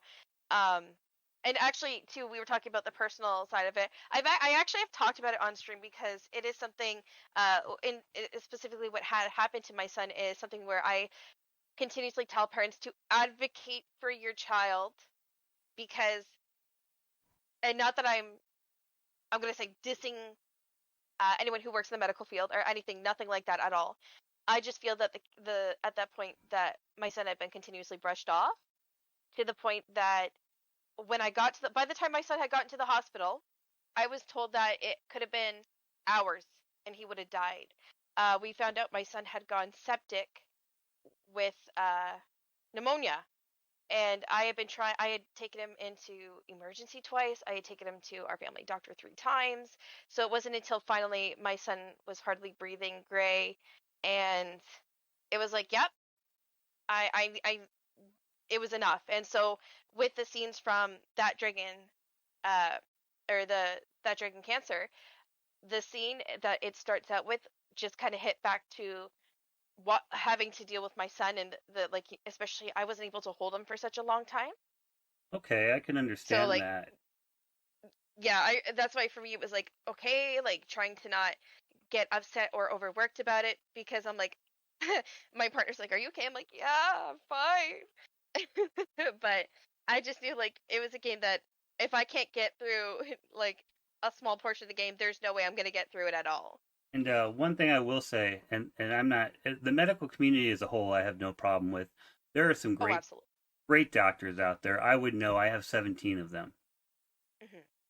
Literally, I have 17 doctors because I have Behçet's disease, rheumatoid arthritis, relapsing polychondritis, narcolepsy, all sorts of fun, rare diseases that people just aren't supposed to have. And I managed to have like 14 of them. I have a lot of doctors, and they're all very good doctors. It took me 5 years to find my team of good doctors, going through a lot of doctors that dismissed me in the process. So if you have a medical problem or your child has a medical problem, always continue to advocate. Yeah, because and the funny thing too was, before I had brought him to the hospital, I was actually at my family doctor's office sitting in there, and he was sitting on my lap and he wasn't moving, and I said, "Can you please look at him?" And she tilts her head to the side and goes, "He looks okay. He looks a little unwell." And I'm like, "Excuse me?" And long story short, he got prescribed a medication. She's like, "I doubt it's gonna work. It seems like a common cold." And when I got home and he started, getting sick with water, I said, "Enough. I'm done." And I'm glad that I stuck to how I felt, because if I hadn't, my son would not have been here. Because I said I had enough, and I advocated for myself. Even at the hospital, I said, I want an x-ray. He needs an x-ray on his chest. Had I not, and he had to have emergency surgery that day. They had to stick a tube in his chest. And at this point, he's 2 years old. And I have to make that hard decision. So, yeah, it wasn't fun, but it was something that, I'm more aware of now. I mean, I just wanted to put that out there. Always don't feel bad about advocating for yourself ever, regardless of who you are, because there are a lot of people with a lot of medical conditions that never get treated because they're never found. Exactly. And it could be a case, in severe cases like your child, where it could be life or death. Yeah. And, it, especially, not that I'm blaming this on COVID at all. Let's make this clear. But COVID has made the healthcare system put under a lot of pressure. I know too that it's hard, especially you have to sit in the waiting room 8 hours, but I have to say, I have to give it to parents who, during this time, have not given up on the healthcare system, even though it feels helpless sometimes. But the dragon cancer, going back to it, Ryan and Amy Green developed it, and it was about their son Joel, who had a rare form of cancer at the time. The reason I would request people go out and buy it, even if you never play it. They spent 3 years developing this very touching game. I think it was 3. It might have been 4. Their child died in the middle of developing the game, changed the narrative, but only 14,000 copies of the game sold. They have never made up their production cost. Are you serious? I'm serious. Oh my God. Yeah, no, people, if it, like, honestly, I'm almost like, I might even gift out some copies, because like, yeah, no, that game, like, my heart broke for him, and broke for, of course, like, his wife. Like, just even hearing their voices. Oh. Yeah, I mean, it is a beautiful, beautiful game from what I understand. Like I said, I haven't played it. I'm probably going to stream it tomorrow night. If not tomorrow night, sometime this week. It's only 2 hours long. I can get through it all in once. So anyone who would like to watch that, awesome. But more importantly, if you can, just go buy the game. Yeah. Experience it for yourself, because, everyone takes it differently, and especially it being about the topic with cancer, and especially childhood cancer. Not to bring it into a negative light, but I'm not even gonna. It's not even a negative light, but I had my cousin who was 2, who actually did end up passing away from leukemia, and I think this game is a great way of understanding how my aunt and uncle felt during that time, and it gave me a really clear, not a clear, because there's still things that you're not going to understand, but it gave me a better understanding of the pain that they went through. It wasn't just like, oh, it's just a game, things like this happen periodically, but it really talked about the pain that they went through, and I have to really appreciate it. Like, that game deserves way more recognition than it got. I mean, and the funny part is, it got a lot of recognition. It got a lot of articles written about it. It got streamers that were streaming it. It got all sorts of recognition. But then people just didn't buy it. Yeah. And one of if you read the wiki on it, they were actually doing DMCA strikes on YouTube from people who just played the game, did no commentary or anything. Which they did say later on, hey, that was the wrong way to handle it. So I don't think that's a worry anymore. Or just put commentary in it. I mean, when you're streaming a game, I feel like if you're streaming a game and there's no conversation or there's nothing going on, you're playing a game, and if it's a story-based game, people just get to see the story. Yeah. You're adding nothing of value to that. No offense to anybody who does that. Just how I see it. You're adding nothing to value if you play a game on stream.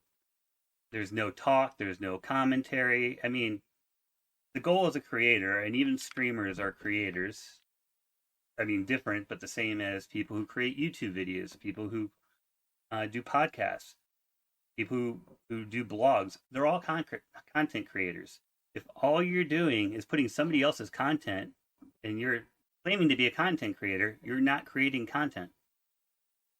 I think it's hard too, because some people, they will play the game, and maybe they're not comfortable enough to do commentary, especially on such a sensitive topic. I think it's always good to, especially if you are a streamer and you are streaming that game, to talk to the chat, especially, like, you never know if there's somebody who's watching you play that game and they say, I really relate to what's happening, and so I think it's really important. Like, that's why I like to reach out and say, hey, I've seen you said this, like, are you okay? Let's talk about it, because this game does bring up really sensitive matters for people, and it can cause a hurt. So I think it's important to talk about it. And I mean, too, like, if you are too shy to stream it, that's fine. But definitely reach out if someone is watching it and says, hey, I relate to this, and maybe that's a hand reaching out. That's also, like, another perspective on the situation. I mean, I guess my point is, if you're going to stream it, make sure you put some commentary in. One, it makes it more value as a content creator. And there are definitely parts in games, and probably a lot of parts in that game, where you may not want to put commentary because it's just a very emotional moment. But yeah, yeah. But try to add something to anything you're putting out. And I think that's the part that a lot of, like, the first couple times I streamed, all I did is play games. I didn't know any better. I'm like, I'll play games, but I thought about it more, and I'm like, what am I adding to this game? And that's when I'm like, well, I guess if I'm actually going to create something, I got to put some commentary. If not, I'm not actually creating something. I'm just playing a game. There are some creators who, they actually do say that when they're streaming. They'll be like, hey, I'm just playing a game. I'm just kind of showing you what the game is like, which I can appreciate if that's what their standpoint is, and they're saying it right off the bat. Like, I can say, what, that's cool. You know exactly what you want to do with your content. I absolutely understand that. I mean, they're throwing it all out there right there. Hey, I'm playing the game. If you want to see what it's like, take a look. Yeah. And this is a topic I don't want to get into too much, but I know, while it's stupid to some extent, because when people are playing games online, in most cases, those game companies are going to get more sales. Yeah, if it's a larger corporation versus, like, if it was a small dev that created the game. However, if you look at a game like this one that is a 2-hour game, completely story-based, if you stream the game, if somebody streams the game, then a lot of people may not have the motivation to buy the game because they've already seen the story. Yeah. So I can kind of understand why they would do DMCA strikes, especially with no additional content other than, if that makes sense. There's other games like Weird that they would. Beyond Two Souls. Beyond Two Souls is a very, very cinematic game. It's hardly a game. It's more a cinematic experience. And if you stream that whole game and you do absolutely no commentary or anything, literally you are just have a cinematic experience. Mm-hmm. Not that much different than putting a movie on your Twitch. But I also think too, like, also another way that I see it is there are some people who are doing streaming and aren't able to afford like a mic or a camera. So I think too another way that they feel that they can contribute to their channel is, you know, sometimes just playing the game. My partner just Avin, when he does play from like our PS4 upstairs, he doesn't have audio and he doesn't have video. I know he had played a game on, oh goodness, I can't remember. It's one where small devs post their games. Was it Dreams? He's behind me. Dreams. And so there was a game he had played and it was actually very impactful. You know, he did try his best to comment in chat, but it is a little bit harder when you are playing like with a PlayStation and you have your phone beside you and messaging. So I can understand that perspective too, like especially not being able to afford to have a mic and a camera and still be interactive with a more emotional game. So I'm going to be real honest right here. Mm-hmm. I'm so used to streaming on PC, and even though I know people stream from other systems like PS4 and Nintendo, and I've even seen you stream from Nintendo. You had to. You were playing Kirby. Yeah. I'm assuming that was a Switch, a Wii. Yeah, the switch up to the PC. Yeah. But I absolutely forget that people stream from other systems. Yeah, actually, Inconductic said, I'll be honest, a lot of the time, if there's a largely cinematic game I want to experience, but have way too big of an exhausting backlog of stuff I'm already playing, I'll watch a stream of a cinematic game. So, another great example, but yeah, I know too, like, I do forget too, like, I am overly grateful for being able to have a PC, being able to afford a PC. So I do have to give it up to those streamers who only, you know, do Xbox, PS3, and they're grinding and they're doing what they're supposed to and they're growing. I think that's amazing. Yeah, but I mean, I just wanted to be honest there. Since I focus on PC gaming, and I primarily think of streaming as a PC thing, even though there are plenty of people who stream from PS4s and Xboxes, and a lot of people who stream from Switch. You know, that didn't even cross my mind when I came up with my first thought. Yeah. So, you know, it's great. Why conversation is great. Sometimes it makes you learn new things or think differently. Which is so important because, like, I feel like it doesn't matter how old we are, we're always intaking new information, and our opinions are always changing. Especially too, like, when you think of more controversial topics, which I'm not going to mention, you know, there are some things that, like, for myself, I was taught younger, like, no, it's not okay, no. And as I got older, I'm like, wow, no, I don't really care. I think it's amazing. Like, I think that's one thing too, is we're always adapting and learning. Now, I've been playing Gone Home. I'm assuming you have too, though. I'll be honest, and this happens on every podcast. Trying to get in depth with any game for me while I'm podcasting is a challenge. There's some parts of the game where she's talking and I can't quite hear. I also have a hearing issue partially, so it's like I'm trying to hear and trying my best to read it. But I can't really give an opinion of this game right now. I have my volume turned off because I don't want it to go into the podcast.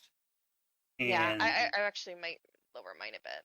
I can't hear yours, but there's no subtitles. I can read the letters and stuff around the house and look at the books, see what's interesting, but it's really hard. I can't really give an opinion on this game right now. I can't say from what I've looked up, I've read really good things, and this is also on the most emotional games list. Really? Yes, it is. And yes, Lobo, the stream did die. I did not end it. I have no idea. I think it was off for about 2 minutes before I got it back on again. But yes, this is on the most emotional games list too. So when you gave me the games to choose from, I'm like, that one's on the most emotional games list. We'll go with that one.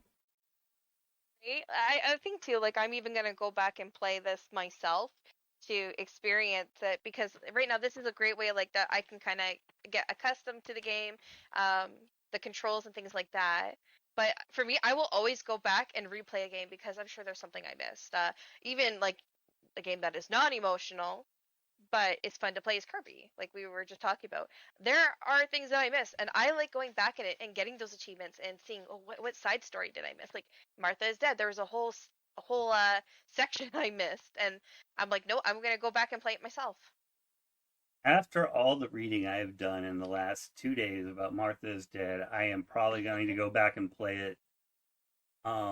Because I rushed through it. I'm just like, okay, I want to see what this is, and I want to get to the end because I was doing a review on it.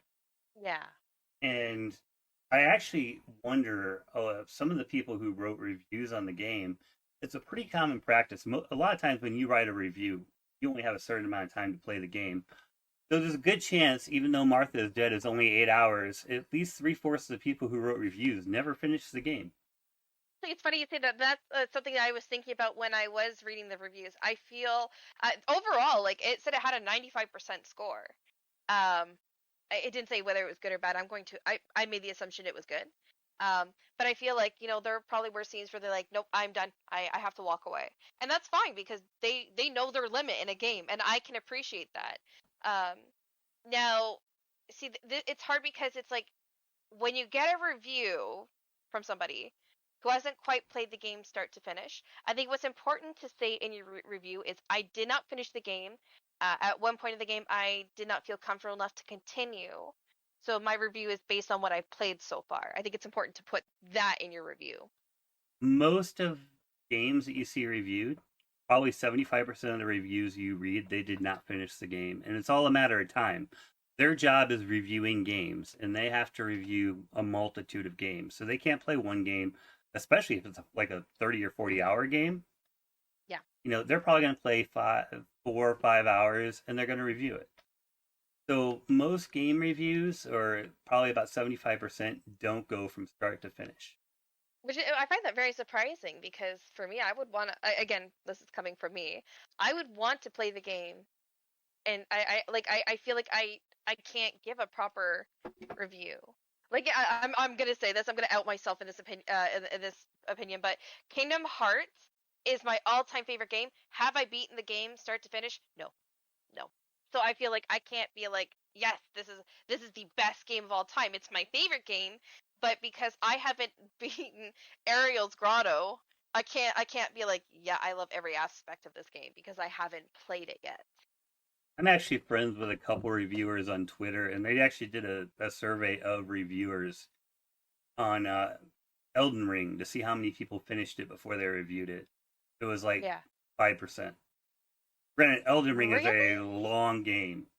A very long game. True. You have to have a lot of dedication to play that game, which I mean, I give it to anybody who plays it's like the Final Fantasy series. Like, people who can say, I have played every single game start to finish.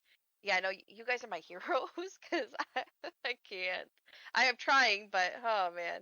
But I mean, you figure their whole job is reviewing games. Now, if we go on the myth of the 40-hour work week, if someone say they have to review 5 games a week, if they have 8 hours to spend on a game, and that includes the review. Mm-hmm.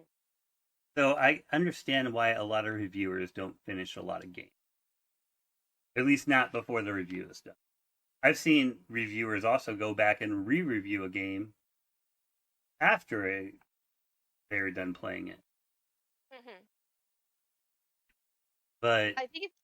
Oh, sorry. Oh no, it's fine. I really wasn't gonna say. I was just gonna say that a lot of. I mean, I'm repeating myself at this point. A lot of reviewers just don't have the time to finish them before they review them. Yeah, especially if there's a crunch before the release date. Like especially people who get to play betas and stuff like that. They're like, yeah, the game is great, and then afterwards they went, actually, now I finally finished the game, and let me just go back and change. Yeah, like you were saying, like go back and change their review of it. And actually, Mango said people already finished Elden Ring, but it's so long. I'm actually kind of surprised someone has finished it. Oh, I know a lot of people who have finished Elden Ring. Some that finished it 2 days after it came out. Really? Hey, dedication. I have to give it to gamers. When they really enjoy something, they go out. I mean, I won't lie. If I had I played the some people say Danganronpa or Danganronpa. It took me a long time to finish those games, but if I could have sat down and like played from start to finish, I mean, it probably would have been like 12 plus hours. I wish I had time like that. I mean, and two, like it's two people are making the time to do it, right? So maybe that's something that it's a me issue. Yeah, I mean, I have the attention span of a flea, so I don't finish too many games. I play if they're over an 8-hour game, it's probably never getting finished. Actually, I was surprised that I was so committed to Martha is Dead. Like that isn't about an 8-hour game. And Conductic says finished Elden Ring. I can't even successfully start it. That's fair enough. I don't have Elden Ring, but I can't successfully start Dark Souls 1. If you watch my streams of it, it's hilarious. I played the same spot for 5 days. Didn't move at all. Davin always tells me, I'd love to see you play it, but he's like, I'm sure you would get really mad playing it. It will make you want to throw a controller. Oh god. It is one of those games. I've heard Dark Souls 1 is the most punishing, and then they get less punishing as it goes. So Elden Ring is supposedly the least punishing of the Souls type games. Oh. Excuse me, it's still pretty punishing. Mm-hmm. But I mean, I think we're pretty much done. I think we've gone over everything. The only question I have for you before we end is, do you agree or disagree with the censorship that Sony did on Martha is Dead? Do you think they should have done more? Do you think they should have done less? Or do you think they should have left it alone? Okay, so this is where I feel kind of conflicted because the PC version was not censored. It's not. So why? And the thing is, there's a statement that actually was released, and I couldn't even believe I actually found a statement regarding it. Let me just find it. So it's the Martha is Dead statement. It was from February 11th, and basically, they had said they've always been open and honest about Martha is Dead, the content within it, and especially how sensitive the subjects are. Especially when the game was announced in 2019, it was constantly flagged and clearly repeated within the game itself before you play it. Could they have been a little bit more clear? Sure. But I feel like it's more that they should have given the option, do you want to play censored, do you want to play uncensored, and make it very clear, because especially that last scene, the fact that like, oh, we're gonna censor it. I'm sorry, the last scene versus the face cutting scene, I hate to say it, I think the last scene's more triggering, but not as graphic. But the first scene is more graphic than it is triggering. So it's kind of confusing on how they did that. I think they need to go back and really review the game a little bit more to decide what should be censored, because especially the fact that you had mentioned the self-pleasuring thing, that no. But that is something that does happen to people who are suffering severe mental illness. Like, those are things that they can do to their body, and especially they didn't explain it in a sexual manner, like the way that it's normally said. They explained it in a way of it's actually painful for her. So it like I don't know. I think for me, I would like Sony to go back, give the option for censored, uncensored, and to really think about what they actually did censor, and I don't know. It's weird in my opinion. It's just weird some of the things that they did actually censor. It very odd what they censored. And doesn't make a lot of sense. You know, it's showing me offline again. I'm wondering if Twitch is kicking me off because of the conversation. Really? It says I'm still going fine though. Yeah, it's kicked me off twice now. I don't understand, but it's okay. Huh. Now it's showing me online, and I have not told it to put me back online, so it might be Stream Elements being stupid too. Yeah. But I think we've gone through everything. I really hope people tune in next week. I'm going to have Universal Rye on, and we are going to have a whole conversation about mental health and gaming as a general, the positives, the negatives, and all that. So hopefully you guys will tune in then. I will say they are not a gamer. They are a mental health advocate, strictly. That's all they do. And they run their own podcast based on mental health. So it's going to be a little bit different episode, but I hope people tune in for it because I think that mental health is a very important thing that needs as much focus as possible. Often, definitely. But, do you have anything else, Nikki? I feel like we got through the gist of it because the main thing of Martha is dead was the controversy that it caused around with its scene. Personally, well, there was actually someone had mentioned too that they felt that the game was a lot of filler, and I have to disagree with that. I like being able to walk and experience. I didn't even know there was a house in the woods. Like, I'm like, man, I can go back and replay that and find it. So, I think some people are basing a lot of the reviews off of the more grotesque section of it versus the actual storyline, because it has a great storyline and the cool interaction with the camera. That's so smart, and the fact too that they based it off real events that happened in 1944. Right, and it was actually very interesting that they were on the German side too, with the German general. Yes, but the thing is, Martha Julia's mom is Italian. So, and one thing that they actually talk about as well is the medication she was taking, and to actually, I think because we talking about sensitive subject, it would be a good idea to talk about Martha's mom because a lot of the reason that they are insinuating with the child abuse is because she had such a traumatic delivery, in the sense it destroyed her body, and so she ended up actually taking a medication that, if you look it up, was actually meth. And around that time, the German armies, that was the way that she was getting it. Again, I had to really read into the story to find all of this out. So actually, it turns out that, she was drugged a lot of the time. And that's what led to a lot of the child abuse, too. Yeah, and mental health, absolutely. They figured that, especially experiencing such a traumatic delivery, that played a lot in how she felt about her own child. And coming from someone who has had 2 kids, childbirth is very traumatic, and you never know what to expect from it. So I can see like mental health with the drug use being a huge factor, in the way that she treated her child. Was it like justified? Hell no. You should never hit a child ever. I have no respect for anyone who does things like that to children. So I still can't, no matter how I look at her mom, I can't see her in a different light. Like, it's like, sorry, you did what you did. I can't see you as a redeemable character at the end. Yeah, it's like there's so much more in depth to it, than just the censorship. Oh, sorry, I just want to quickly give a thank you to it went away.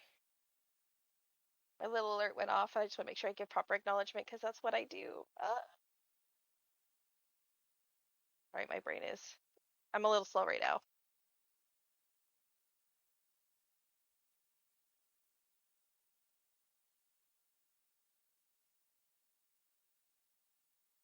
Hey, Austin, welcome. You are just catching the end of the Gabbing While Gaming podcast.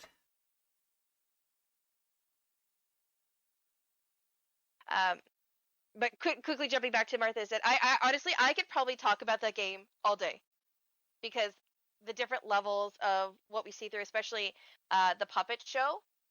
The puppet show is how we really connect with Julia and finding out more about her past, and really finding about how Martha came to be. Like it's so interesting.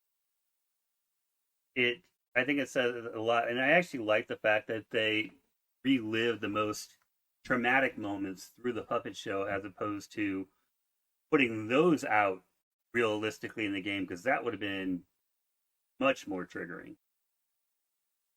Well, exactly.